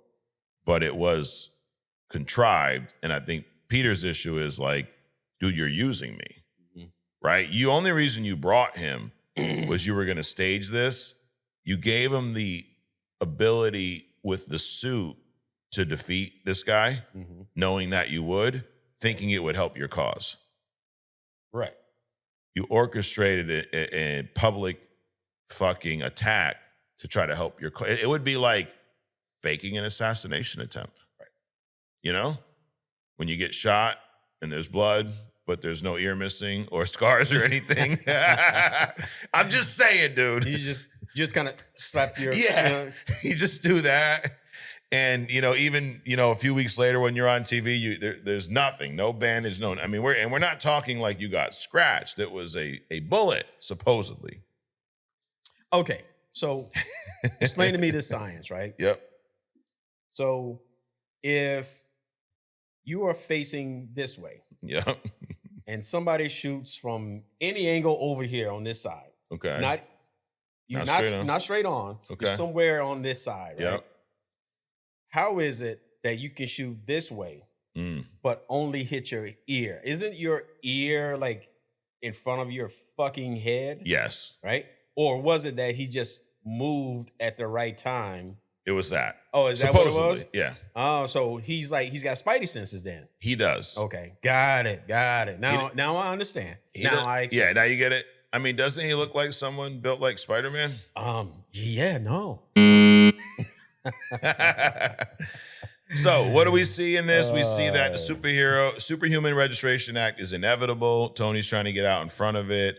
He takes Peter to DC, but he's using Peter as a pawn in this kind of game of, I guess, like 4D chess he is playing. So what does this lead to? It's going to lead to Secret Wars, and we're going to get on that run starting next week. So that is the road to Secret Wars. Oh, our next comics for next week. Let me pull that up. And I have been putting these links in the description to the video and a pinned comment, so you can read a comic with us without going to search for them on your own. All right, so Next week, we actually got, there are 4 in here. Actually, there's 5 if you're feeling froggy. So we are going to start with Civil War, number 1. New Avengers, number 21, takes place during and immediately after Civil War 1. The Amazing Spider-Man, 532. So it takes place after what we just read here. Civil War, number 2. And then The Amazing Spider-Man 533. So there's a link for each of those in the description. There's also a comment pinned. And hopefully that's working out for everybody. I've been trying to work on a website, but it's just not enough time in the day, dude, to be honest. So we'll figure it out. So next week we're heading to Stamford, Connecticut, Adrian. Yeah. The story takes place in Stamford. It's a C-list villain that makes a major mistake and changes the Avengers forever, honestly. I'm not being dramatic here. They do. There's some uncovering of secret identities. There's Cap back in the fold. There's a lot of shit happening next week in this run here. So, all right, moving on. The road to Doomsday. So we're on 2 different roads here. Doomsday, Secret Wars. You got to keep up, You got to read a comic and you got to watch a comic. That's how it works. Yep. There you go. So if you're watching a comic with us, Iron Man 2. I'm going to start this by saying the same thing I said about the last 3 fucking movies. Dude, they're all better than I remember. Sure. Right? Like, watching this again. Now, not great. Iron Man 1's much better than Iron Man 2. Mm-hmm. And I got some issues with a particular character here. And we are, on other stuff, we're going to break down. You know where I'm going. Yeah. Who's the issue? Who's the character? Fucking ex. I mean, you should love him. Ex fucking wrestler or something now, right? Who? Mickey? Yeah. Mickey Rourke. Yep. It's just, we have, no, I flipped to you and I'm talking. We have plenty of comic villains. We don't need to take one and mix 2 characters together and make anyways. All right, but let's talk about the good. So the Iron Man 2 movie, sometimes it's criticized as just being like a trailer for the Avengers movies, but in a timeline rewatch, it's perfect. This kicks off Nick Fury's big week. 2010 is when it was released. That's when it takes place. The big week that Nick Fury's big week in the MCU is Iron Man 2, The Incredible Hulk, and Thor. They all take place within a 7-day period. Okay. So halfway through Iron Man 2, Agent Coulson tells Tony he's got to leave for New Mexico. Well, why is he going to New Mexico? He's got fucking hammer. The hammer's there. He's got to pick up millionaire. Yep, millionaire. Thor's hammer, which we do see in the post-credit scenes. There's also a scene at the very end when Tony's being debriefed by Nick Fury, and the screens in the background are showing live footage of the Hulk running through Culver University from Incredible Hulk. So all these things are happening at the same fucking time. Damn. Pretty cool, right? Yeah. We've already talked about Terrence Howard as Rhodey. We get the Don Cheadle swap here. And it just reminded me of how much initially I did not like him as Rhodey. I will say he got better as the movies went on. Maybe it was better writing, but in this movie, it's obvious and it stands out. I mean, this was like the dark to light Vivian swap in Fresh Prince? Fresh Prince, Yeah. man. It was like, what? Yeah, like, who's that? Fuck. Oh, you're on Viv, but where's, huh? Yeah. Okay. Now, forget about him. And I think a big part of it is the look part too. Yeah. Like, Rhodey in the comics is he's a general, dude. Like, he's a bigger guy. He's a mercenary and fucking, whatever. Don Cheadle looks like, dude, fucking Urkel. Not quite. that was bad. That was bad. Okay. Not quite Urkel. But he don't look like Rhodey. No. Now, how about their chemistry? Do you think they had good chemistry together? Tony's Robert and Don Cheadle on screen. I think so. Yeah. Yeah. I think so too. And I think that's why it kind of grew on me later on in the movies, but it was kind of jarring in this. Well, again, Don Cheadle's roadie, what he went to, the politician, perfect for Don Cheadle. Yeah, okay, right? that's fair. But again, that's him stepping more out of the roadie Iron Man role and more into a roadie senator role. Yes. So we see a pretty cringy Elon Musk cameo in this when they're in Monaco. Yeah, an electric plane. Yeah. Yep, that one. Mickey Rourke. Now, this one is it Rourke or Rourke? Rourke? Something like that. Oh, just Rourke. Just Rourke. Rourke? Roarke. Rourke. Rou? Yep. Rourke. Rourke. Where? Like Warwick. No, not like Warwick at all. Now, Mickey notoriously hated the final cut of this movie. They said Marvel cut all his little nuanced acting.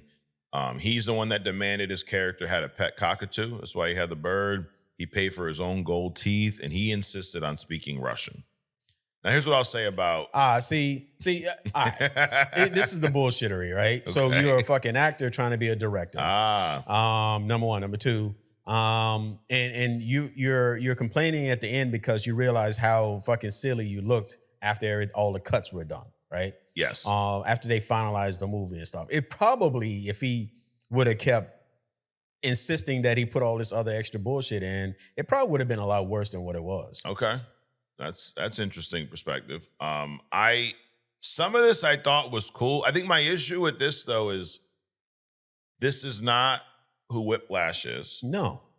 Right? And they also kind of merged an element of Crimson Dynamo, who is Anton Vanko in the comics, who is actually this character's dad in this movie. Right. The guy who dies and he has the tie to Howard Stark. Mm-hmm. It's just a lot of unnecessary messiness. Like, and movies are visual. If people don't really know the characters to begin with, to try to weave in a fucking some kind of weird backstory just makes it more convoluted. Right.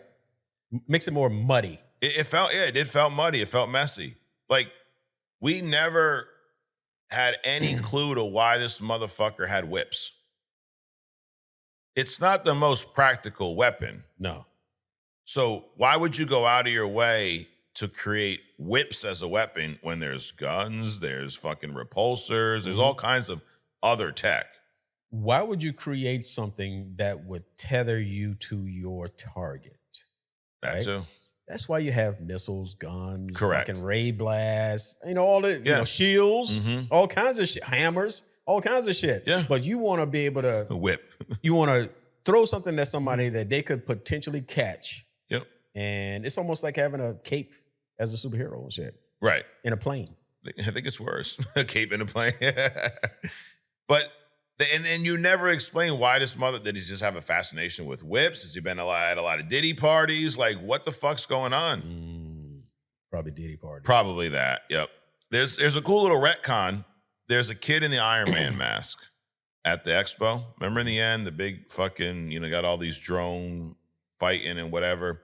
And he puts his hand up and then Tony drops down and blasts the drone. So that kid is actually, Feige's confirmed this. Now, it wasn't at the time.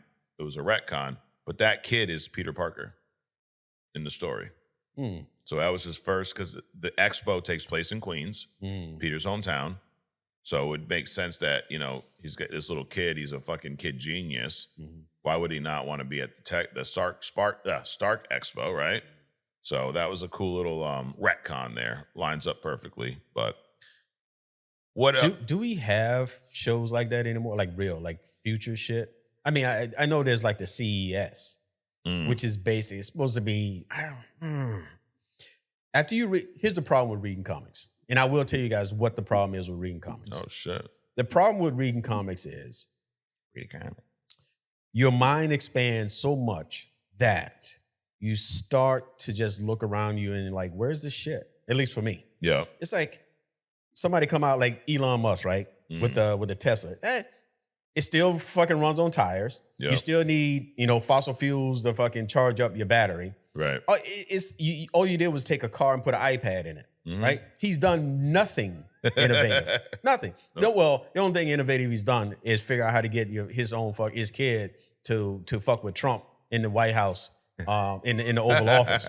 But it's like, where's the true futuristic shit, right? Like in Captain America, right? The first Avenger, you had Stark up on the stage and he's presenting a levitating car.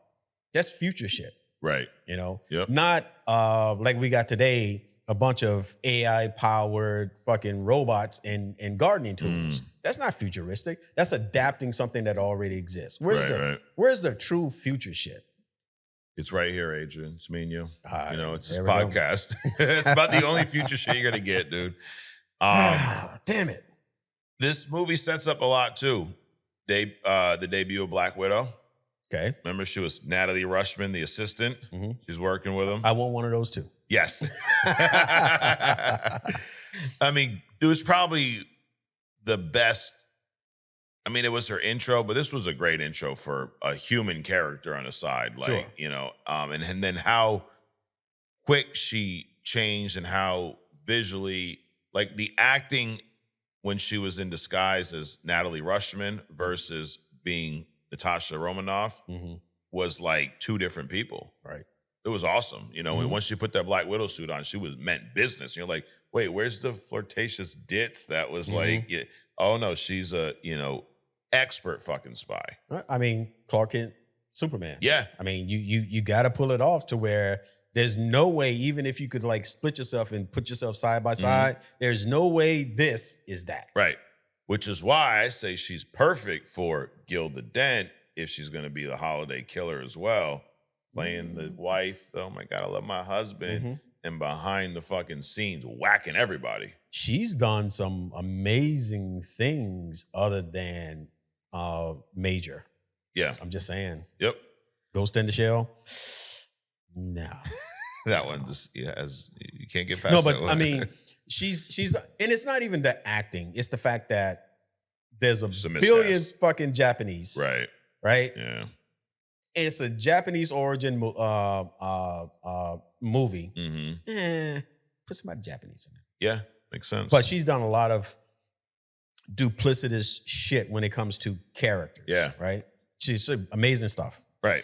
Yeah. Unlike, she's not just like pretty face actress. She's a fucking great actress too. She ain't no Sydney Sweeney, dude. She can actually act. In this movie, Tony asked Sydney Sweeney. Huh? Fuck Sydney Sweeney. Oh, you don't know? Well, I'll show you later. Oh, yeah.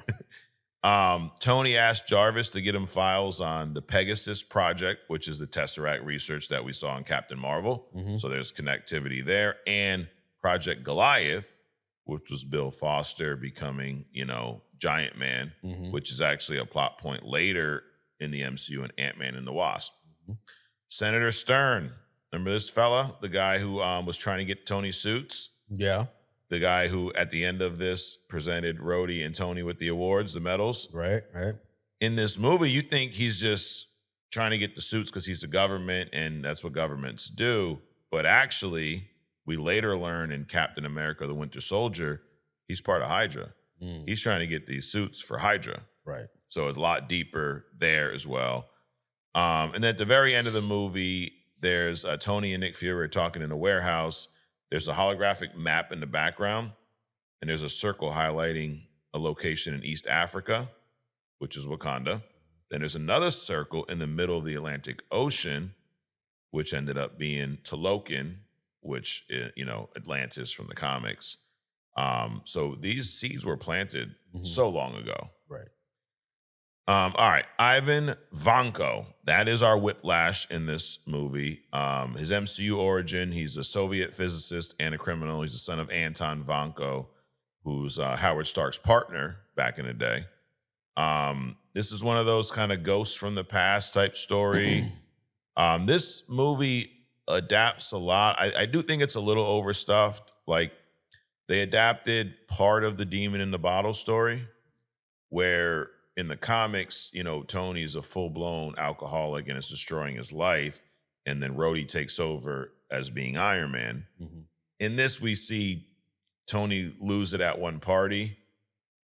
Rhodey shows up. It's kind of a cheesy scene when they're fighting with the DJ in the back and the music's playing. And it's kind of, it takes something that's very emotional, the alcoholism, and makes it almost a joke. Yep. So I didn't like that. And then Rhodey leaves with the suit, which then gets in the hands of Vanko, and he, creates the, or even Justin Hammer helps out in the military and creates the War Machine suit. Now, the War Machine suit on screen is badass. The black and the gray and the guns and shit. We see another big scene in this movie was the racing scene when Tony gets in the car. Yeah, the Grand Prix stuff. Yeah, the Grand Prix stuff. That was pretty cool. Yeah. There also was a great fucking funny piece with Pepper. Yo, you know who doesn't get enough credit sometimes is Gwyneth Paltrow's fucking Pepper. Right. Yeah, I Pepper agree. Potts, especially in these early Iron Man movies. Yeah. Like her just freaking out because Tony, but being like a fucking boss when she needs to be. Like when the reporter from the first movie, when they're at the party where Elon Musk is and whatever, she's now talking to Justin Hammer, and Hammer's like, he makes a comment, and he says the girl who she threw out in the first movie, it was like, hey, sometimes I take out the trash too, right? After Tony banged her. And what's his name? Hammer goes, yeah, she's gonna do a big spread on me. And then Pepper goes, oh, she did quite the spread on Mr. Stark last year as well. And then Tony goes, yes, she did. And she wrote a story on me. Dude, it was hysterical. But that scene, the race car scene when Whiplash shows up, as much as this character is fucking kind of cheesy, that was a cool scene. That was a cool scene. Yeah. Just splitting the car in half and stuff. Yep. And then Tony putting on the suitcase into the Iron Man suit. And it's kind of a lot of the seeds for Civil War were kind of planted here too, and from a movie standpoint, because the government's going after the suit because they're like, dude, a citizen shouldn't be having a suit like this, a weapon. He's like, it's not a weapon, it's my tech, it's my suit. I am Iron Man type shit. I mean, the court scene's hysterical too. When he takes over and he's showing, Justin Hammer's fucking shitty ass drones. Right, the Koreans, yes, and all that kind of bullshit. That the one where the armor like twisted, the torso twisted, in reverse. That was crazy. That was cringy. Yes, and he's like, oh, those people are okay. They're all okay. No, they're not, dude. No, they're not. They're fucking dead. But a lot of this movie parallels the main theme of the MCU, which has been Tony Stark creates his own demons. Right? I mean, in the first movie, because of his change of heart on the weapons, is what created Ironmonger. Obadiah Stane's like, dude, we're making fucking weapons, dude. Now we're enemies, right? In this movie, I mean, Ghost of the Past in a way, but also Ivan Vanko seeing Tony's success and feeling like that should have been his, kind of creating his own demon here a little bit. So here's the thing. I mean, I'm sure it takes a special kind of psychology to do this, but you grow up and you're so angry and jealous and whatever at somebody that you spend decades trying to get revenge. I don't know if I could sustain that kind of drive. Right. Specifically at an individual, especially if you have the talent yourself. So instead of putting all that energy into hating him, why don't you, in hating his success, you had the knowledge, obviously, right? Build your own shit. Right. So it's just weird. It is. Almost as weird as this character being based on two separate characters from the comics. There's that. And even in different points of the movie, it's like when he showed up in Monaco, he was Whiplash. And then at the end of the movie, he was Crimson Dynamo with the big red suit. But he still had the whips. Like, what the fuck are we doing here? We're going to talk about Crimson Dynamo on other stuff because that is a pretty cool character. And I feel like after we go through that, at least after doing the research, I look at that and go, they should have just made him Crimson Dynamo in the fucking movie. It would have made more sense instead of creating the son of this guy and merging up two characters that have nothing to fucking do with each other. I think if they would have left Rorik out of it altogether, it would have been a completely different movie. Yeah. I'm just saying. So this movie, it's, again, not as good as the first Iron Man. And if I'm ranking the movies I've watched so far through this rewatch, the bottom of my list is Captain Marvel. Mm-hmm. The one right above that's Iron Man 2. Then it's Captain America: First Avenger. Then it's Iron Man. Okay. That's my ranking so far. Sounds good. Right? I mean, I can't put this movie in front of the first Cap movie. No, I think the first Cap movie is better than this. The thing about even a bad Iron Man movie is fun, and I wouldn't say this is bad. It's probably more mid because of Robert Downey Jr. Mm-hmm. Because of the not just him. This Pepper, Nick Fury's role in this was great.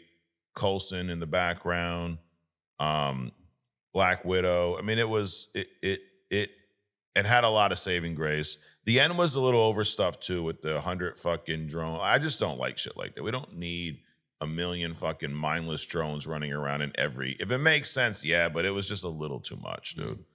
And then, it's him and his sidekick War Machine now. And even the way they beat Whiplash or Crimson Dynamo, Whiplash, whatever the fuck you want to call him. Remember in the party? Whip Dynamo. Yes, Whip Dynamo. When their repulsors combined, like they fucking shot each other's repulsors against, and it was this big ass like fucking sonic boom.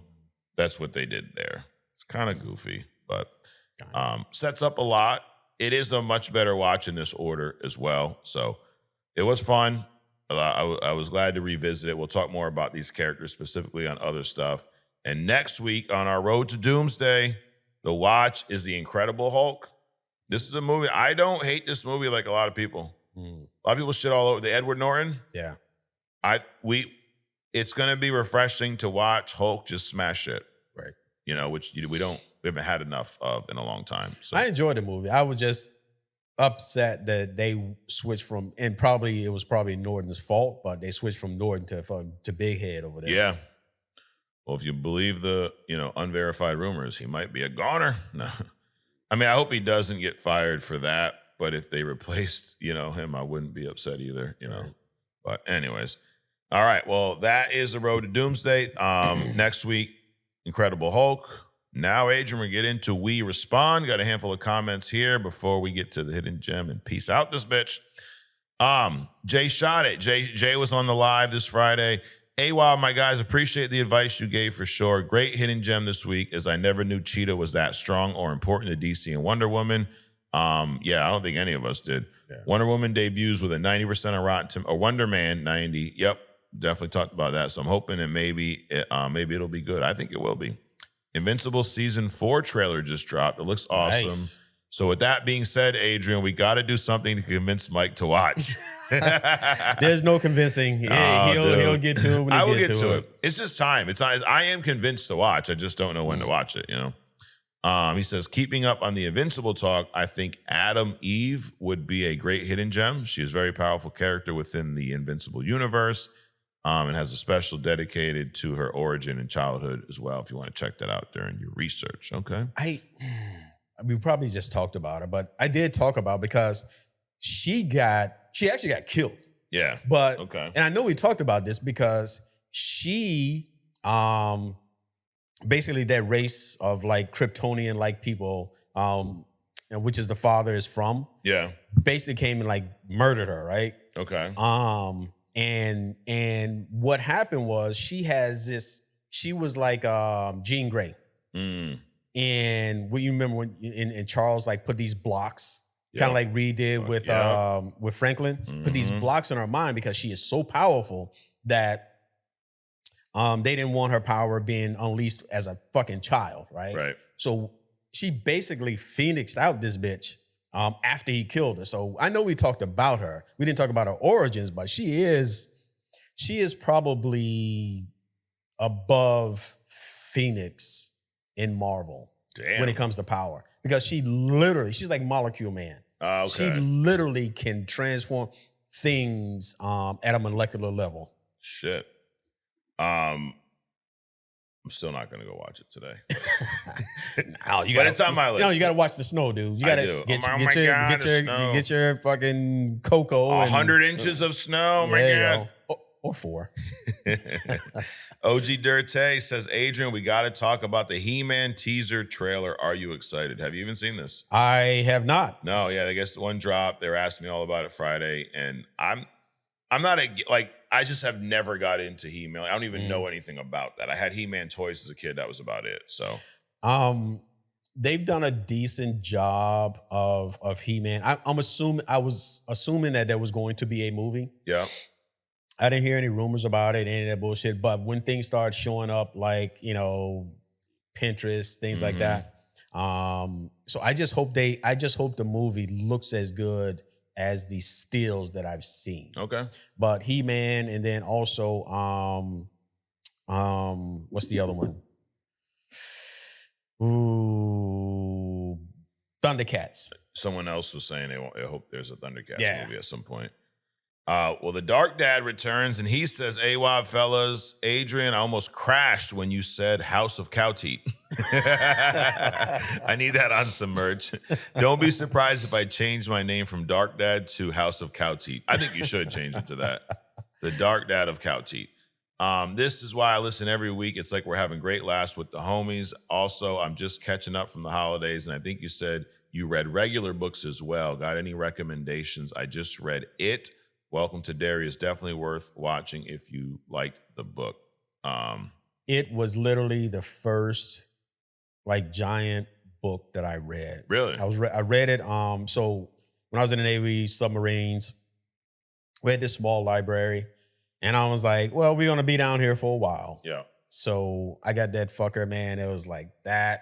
Damn. So that was literally the first step into Stephen King. Now, I'm assuming you're an adult. If you like, so if you like vampires, Anne Rice, like the whole Lestat thing, the movie just fucked it up. Okay. And there's actually a series now on Netflix, one of them, Lestat. And then there was a movie with Tom Cruise as Lestat. He fucked that role up. Yeah. Actually, the guy that was playing, anyway, I don't want to get into it. Anyway, Tom Cruise, one of those miscasts. Tom Cruise should not have been Lestat. Gotcha. But anyway, the whole necromancy thing with Anne Rice, that's cool. And then she writes on a pseudonym, Anne Ruckelard, if you want to get into like erotica and shit. Oh, the Sleeping shit. Beauty shit, Yeah. top tier. So anyway. Damn. All right. I don't have any. The books I've read are like, you won't want to read them. They're not fiction. They're like, personal development, shit like that. Or maybe you would. If you're interested, let me know. I'm not going to just drop them and waste everybody's time. One that I read when I was younger, I don't know who it was by, but it's the Stainless Steel Rat series. It's about a futuristic guy. He goes around the galaxy doing shit, and he finds his the perfect love and all that kind of bullshit. It's really cool. He's basically like kind of swashbuckling kind of shit. Yeah. Stainless Steel Rat. Okay. LB watches. LB, are you LB from TikTok as well, or is it a different LB? But anyways, LB watches says, day one listener, and I just now am becoming an intern is wild, but better late than never. Oh, of course, better late than never, dude. You fucking join whenever you want. So welcome to the internship. He says, been doing my own read through, and I got to Young Avengers Children's Crusade and forgot how good of a story that was. But the more I read, the more I realize this could have been a damn good storyline to follow for Avengers Kang Dynasty. Yeah, I mean, I can see why you say, you got the different Kang variants in there, Iron Lads in there. But Children's Crusade, it is a pretty good read. And what I hope they do adapt from that is this is the story where Wanda is, I don't know if she lost her mind or being mind controlled, but she's about to marry Doom. But of course, what's Doom doing? He's trying to get her power, dude. Right. I mean, I'm sure he wants to marry her. She's Wanda, but he also just wants the power, It's all about the power. That dude Pablo says, I can't believe we're still talking about Zack Snyder. I don't get the fanboys. He's mid at best. Yes. I like Watchmen. It was cool. 300 was fire, but Rebel Moon was so bad it tarnished any good he's done in my book. I never watched Rebel Moon, but I heard it was an atrocity. I tried. Yeah. But I got that Dune feeling. It's like I can't even watch this shit. Akeem Amor, AWOB fellas, this might be my first time recommending a hidden gem. I've been seeing a lot about a superhero named Icon. Maybe it's because of you boys, but my algorithm has been a lot more comic content. You know Icon? I've heard the name. Okay. Bloody Knuckles Show says, I know I commented a few times finishing the show. Y'all boys read any DC Absolute and DC KO? No, I have not. And I do think Gunn knows this year is a Marvel year, so next year DC is taking big swings. Yeah, I mean, that's a good point. Gunn, you got Doomsday and Brand New Day, or whatever the fuck it's called, Brand New World, right? The Spider-Man fucking movie. Mm-hmm. You probably want to like sit this one out, dude. You don't want to go up against those motherfuckers, dude, you know? Let's see. DJ Super Soldier, TikTok comments needs its completely own section. Absolutely killed me this week, AWOB. You know, they had to slap them around last week, Adrian. They were getting a little unruly, you know? It happens. The Captain Canada, AWOB, that new Avengers run we just read was decent, could have been better. Yeah, last week's definitely need an Alpha Flight show. I also felt like Steve Rogers' storyline was a bit short one in the MCU. I'm all aboard for his next appearance in Doomsday. That's the thing, too. Like, there's so much more story to be told with Captain America. Sure.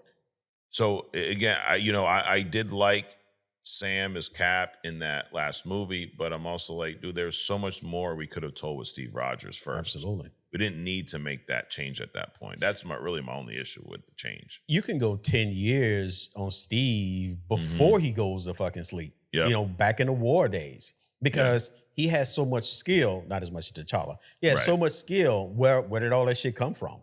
You know, what are those experiences that he had, right? Yep. So, yeah, there's a lot. Absolutely. Then he says superhero stuff should make you guys affiliates. Yeah, they fucking should, because all the shit I fucking wear and talk about, it's from there. You know what they pay me, Adrian? Let me see. Nothing? Nothing. Fucking nothing. Damn. Yeah. They just take my money when I buy stuff. He said, new segment idea, shit talking with Mike and Adrian. That would be great. Yeah. Right. Let's see. A couple more. OG says, my crash outs are legendary. You know, I appreciate that. He also says, I heard about Spider-Man contract watching a video on YouTube. I did Google and it says Spider-Man has strict contractual guidelines in movies. It mandates traits like being white, heterosexual, raised by Aunt May / Uncle Ben in New York, adhering to moral codes, no killing, PG-13 language. And he says that's why Amazon Prime has Spider Noir. They can't call it Spider-Man.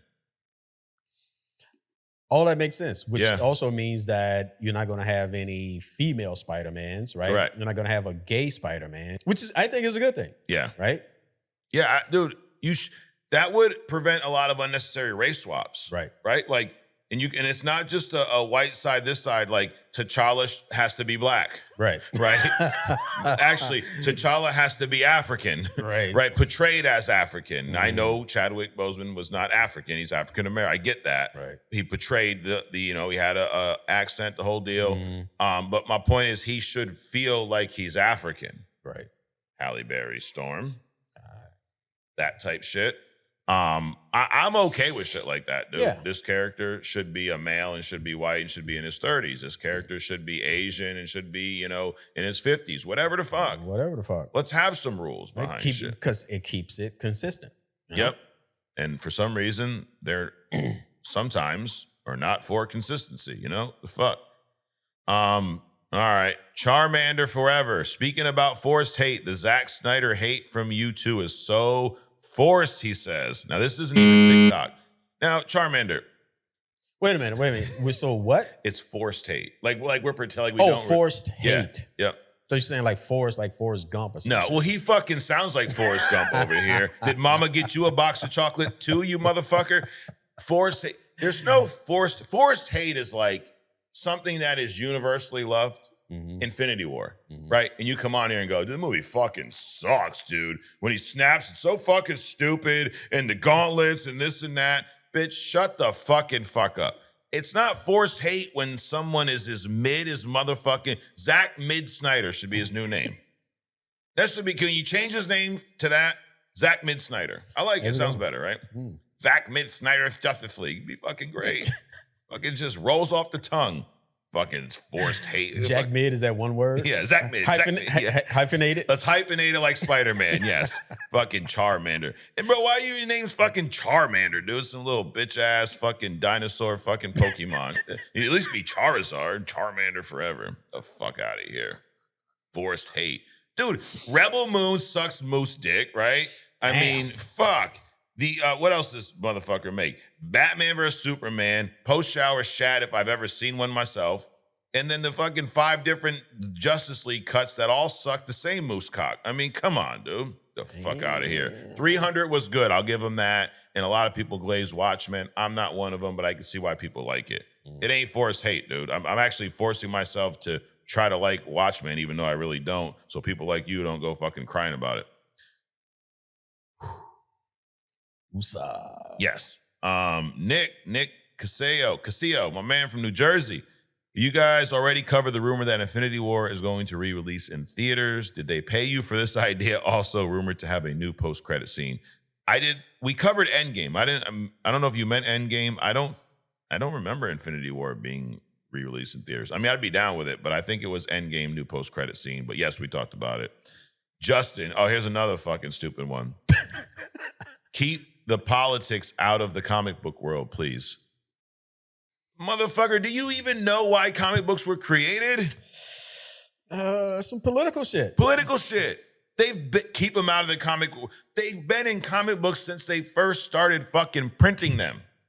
They created them to tell political stories to immigrants who couldn't read.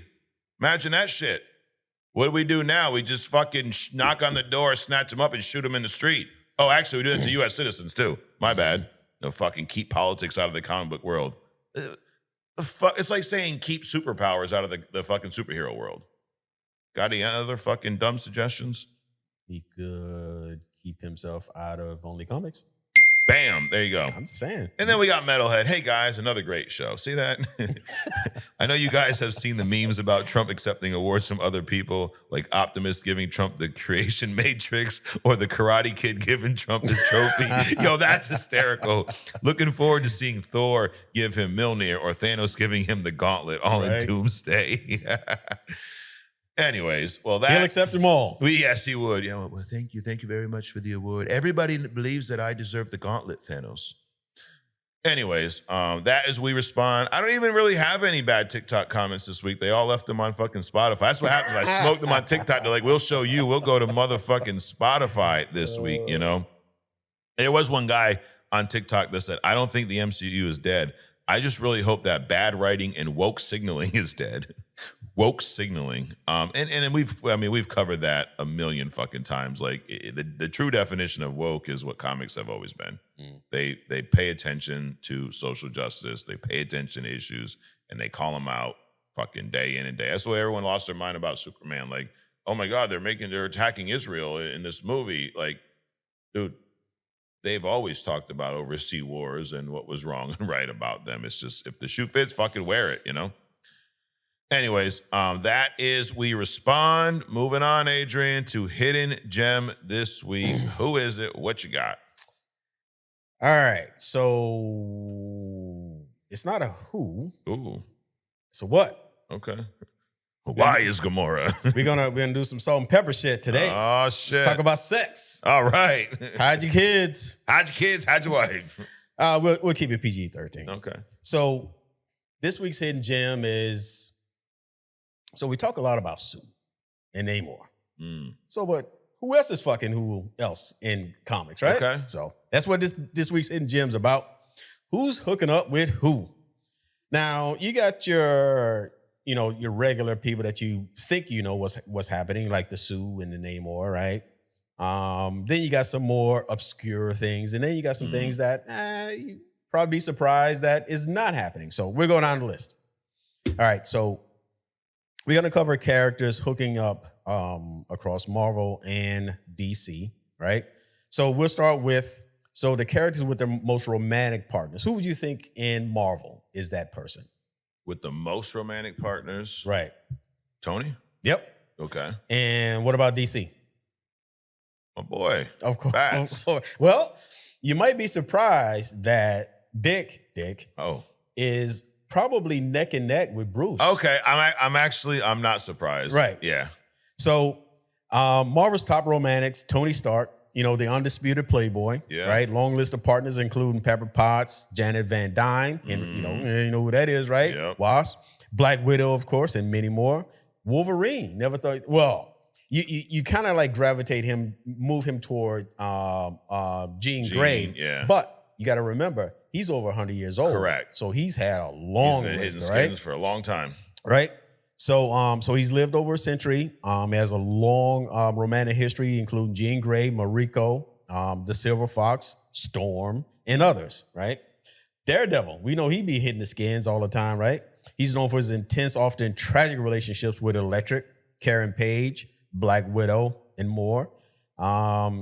Johnny Storm and Spider-Man, they also have their own romantic histories, right? So DC's top romantics, Batman, of course, with Catwoman, Talia Ghul, Al Ghul, Vicky Vale, Wonder Woman, in some continuities and many others.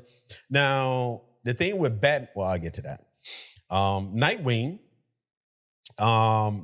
he's been, partnering with Barbara Gordon, Starfire, the more famous one, Huntress, Zatanna. You got Hal Jordan, the Green Lantern, and Green Arrow. They also have their own partners. So then we get into things like who's had the most marriages, right? Who do you think that is? The most marriages Yep. in Marvel? Yep. I have no fucking idea. Your boy Deadpool. Really? Yeah, yeah. He's had the most marriages, including Schickler, Carmelita Camacho, and Mercedes Wilson. Probably don't know any of these people, right? No. But just marry anyone, he just marry anyone. I don't care about. Hank Pym, he's had multiple marriages. I almost said Hank because I'm like, I know him and Janet's been divorced, married a couple times. Right, yeah. Right. Now, to be fair, I'm going to cover, and for simplicity, I'm going to cover not just 616, but all continuities. Okay. The before, the after the remake, and the remix, and all this other bullshit, right? Okay. Wolverine and Black Panther have also had a few marriages across, the timelines. In DC, it's been Aquaman. He's married a few times across continuities. Now, Hawkman and Hawkgirl, they have had multiple marriages, not because they married other people, but because they keep fucking dying and then get reincarnated over the centuries, over thousands of years. They've married themselves more than once. Okay. Superman, Batman, and Green Arrow have all had marriages across the alternate universes. So now we're going to get into what actually happened versus what is talked about happening, right? So Sue Storm and Namor.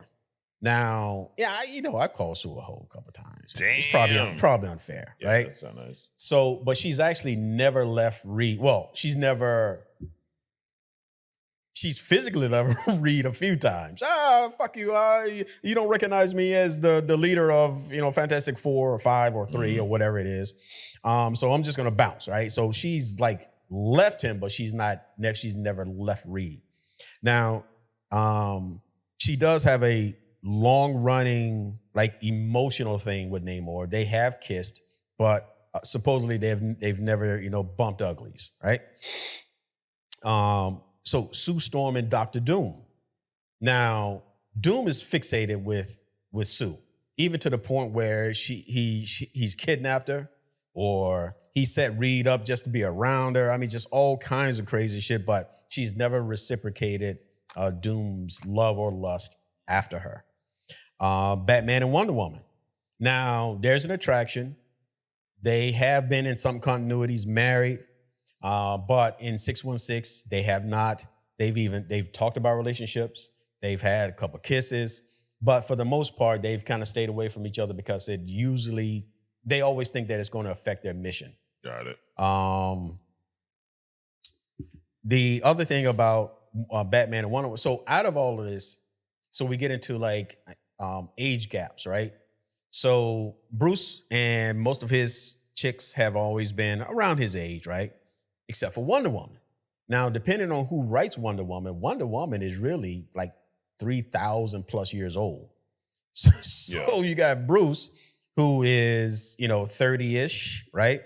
Versus Diana, who's probably 3,000 years old.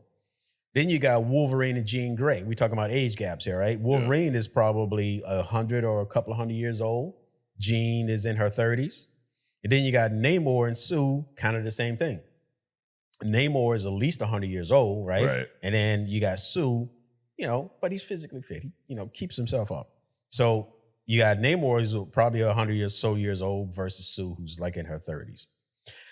Again, Batman with the biggest thing, even Superman and Wonder Woman, who also have hooked up, right? Superman, he's long lived. We've talked about this. He's long lived, whereas Diana is not only already older, 3,000 plus years old, versus Superman, who's in his 30s, 40s. And then long after Superman goes away, which he'll probably live for 1,000 years, but Wonder Woman is immortal.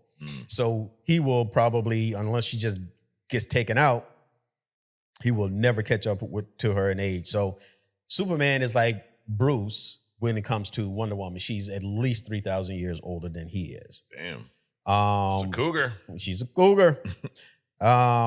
So one of the ones that I was thinking about, and I'm like, what about the Flash, right? I mean, this dude could literally go around and fuck everybody on the planet in a second or so, right? But I'm like, he's got to have like a lot of girlfriends, right? But no, he's like one of those. Iris is his thing. He's long-term relationship with her, married to her, but pretty much all the Flashes, right? Pretty much kind of a one-woman steady kind of a thing. The Barry Allen, the Wally. When I say Flash, I'm talking about Barry Allen, but the Wally West, the Jay Garrick, the Bart Allen. Well, Bart never got married, or he hasn't been married yet. But the other three, they've been pretty much one relationship. So one of the big things always for me is like, Sue and all these other dudes, and then but it actually, according to on 616, they never really hooked up. Being Sue and Namor, right, and Bruce and Wonder Woman. Now it's on the, it's kind of questionable with Wonder Woman and Superman, but in different continuities, all these people that the rumors, they're all true. Superman and Wonder Woman married, Bruce and Wonder Woman got married. Oh, Wonder Woman and I talked about it, Steve Trevor. Oh, yeah, they hooked up. That he's one of her side boos. So there's not a lot of cross-pollination, but it has been happening. And these aren't even like I call them civilians. Like Bruce, he's had a lot of women. Tony, he has a lot of women. Yeah. Hal Jordan, all these cats, they've been around, but the specific thing is like within the people, the characters that we know and love, who are they like crossing with? So Sue Storm never got with Namor. Doom never got with Sue. Sue never left Reed. Reed, it doesn't even matter. He's married to his science and shit, so he's not. It's one he had fucking Franklin. Yeah. That kind of shit. But so anyway, I just thought it would be an interesting peek into like what do people do on their free time? Yeah, no, that's a good point because you typically only see them in action, right? But obviously the kid got here somehow, dude. Right. Wasn't just dropped off by a stork, believe it or not, kids. It's not how it works, And also, you think about it, I mean, you're surrounded by all these people, right? I mean, you're gonna be fucking somebody, right? The Super Friends, the Justice League, and the X-Men. I mean, we didn't even get into all that. And there's like 3 or 4 different teams of X-Men at this point, right? I bet Magneto's probably up on one of these lists too, dude. Yeah. Good old Magnus and those skimpies. The eyes and the hair and shit. Yeah. Yep. With his magnetic condom. And what you didn't mention is, think a little fucked up here for a second. What about someone like Kilgrave, who can just tell? Oh, man. I don't even want to know those numbers, dude. Holy shit. Yeah. Yeah. But I mean, we didn't talk about like Rogue and Gambit. They hooked up, right? Yeah, right. So, I mean, there's a lot. But yeah, somebody like Charles, I mean, Shirt cocking. Shirt cocking, dude. Yep. I mean, shirt cocking for a reason, dude. It's called easy access, you know? So we're not talking about the psychological raping here. Right. But we're just talking about the willingness between a couple of adults or maybe more, two willing participating adults. We're not talking about the Kilgraves and the Charleses on a bad day and, Gene, that kind of bullshit. What about, someone who's on the wall back there? Hulk. Is Hulk getting some Hulk skins or what? Have you ever seen that little short video of Black Widow and the Hulk? No. It's crazy. Okay. It's crazy. It's like, the sun's going down, big boy, and then she immediately starts getting banged. It's funny. Like, do you think mid-act, would Bruce Banner turn into Hulk?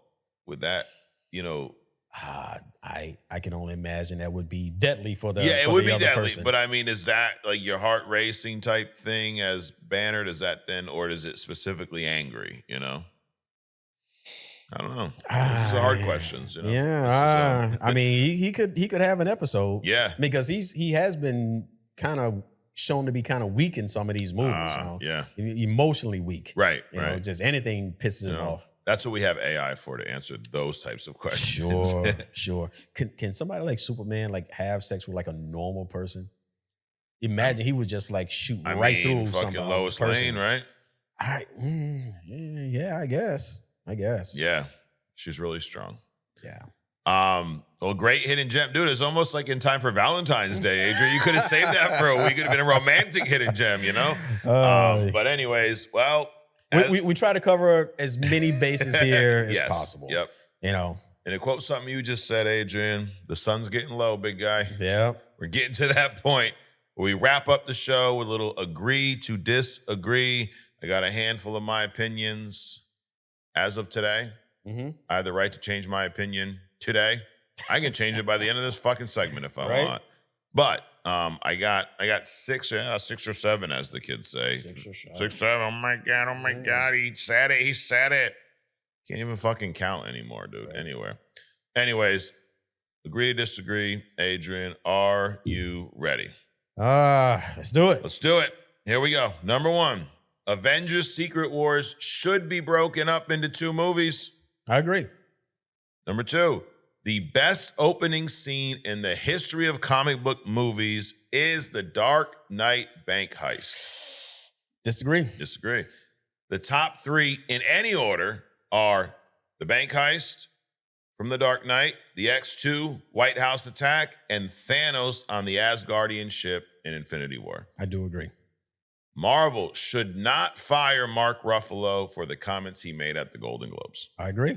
If they are really thinking about firing him. We don't know that. There should be one universal rule when casting live action comic and video game characters. It's very, very simple. They should fucking look like the characters.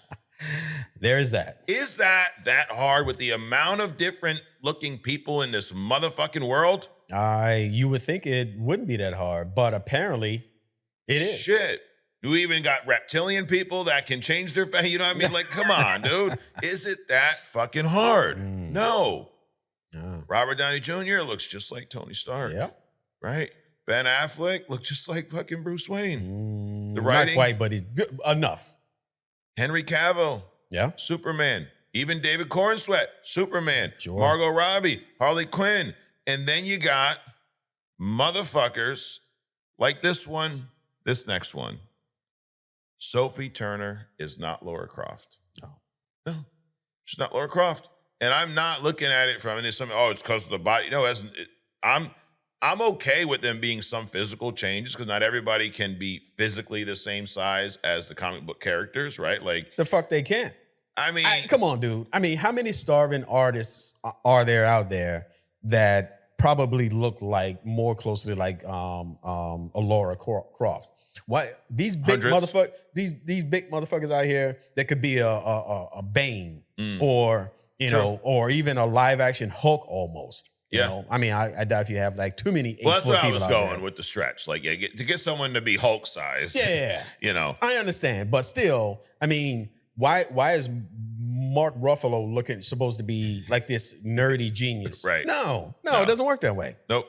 And I guess I will allow some concessions from a physical standpoint, but from a look, from a face, there's no excuse for that. There's no fucking excuse whatsoever. So, and then last but not least, Adrian, everybody watching should subscribe to the channel. They should read a comic with us, watch a comic, do something. Right. Fuck, hit the little subscribe button, turn the little bell on so you get notified when we drop these every single week. And even check out the internship, because we're going to continue this on other stuff.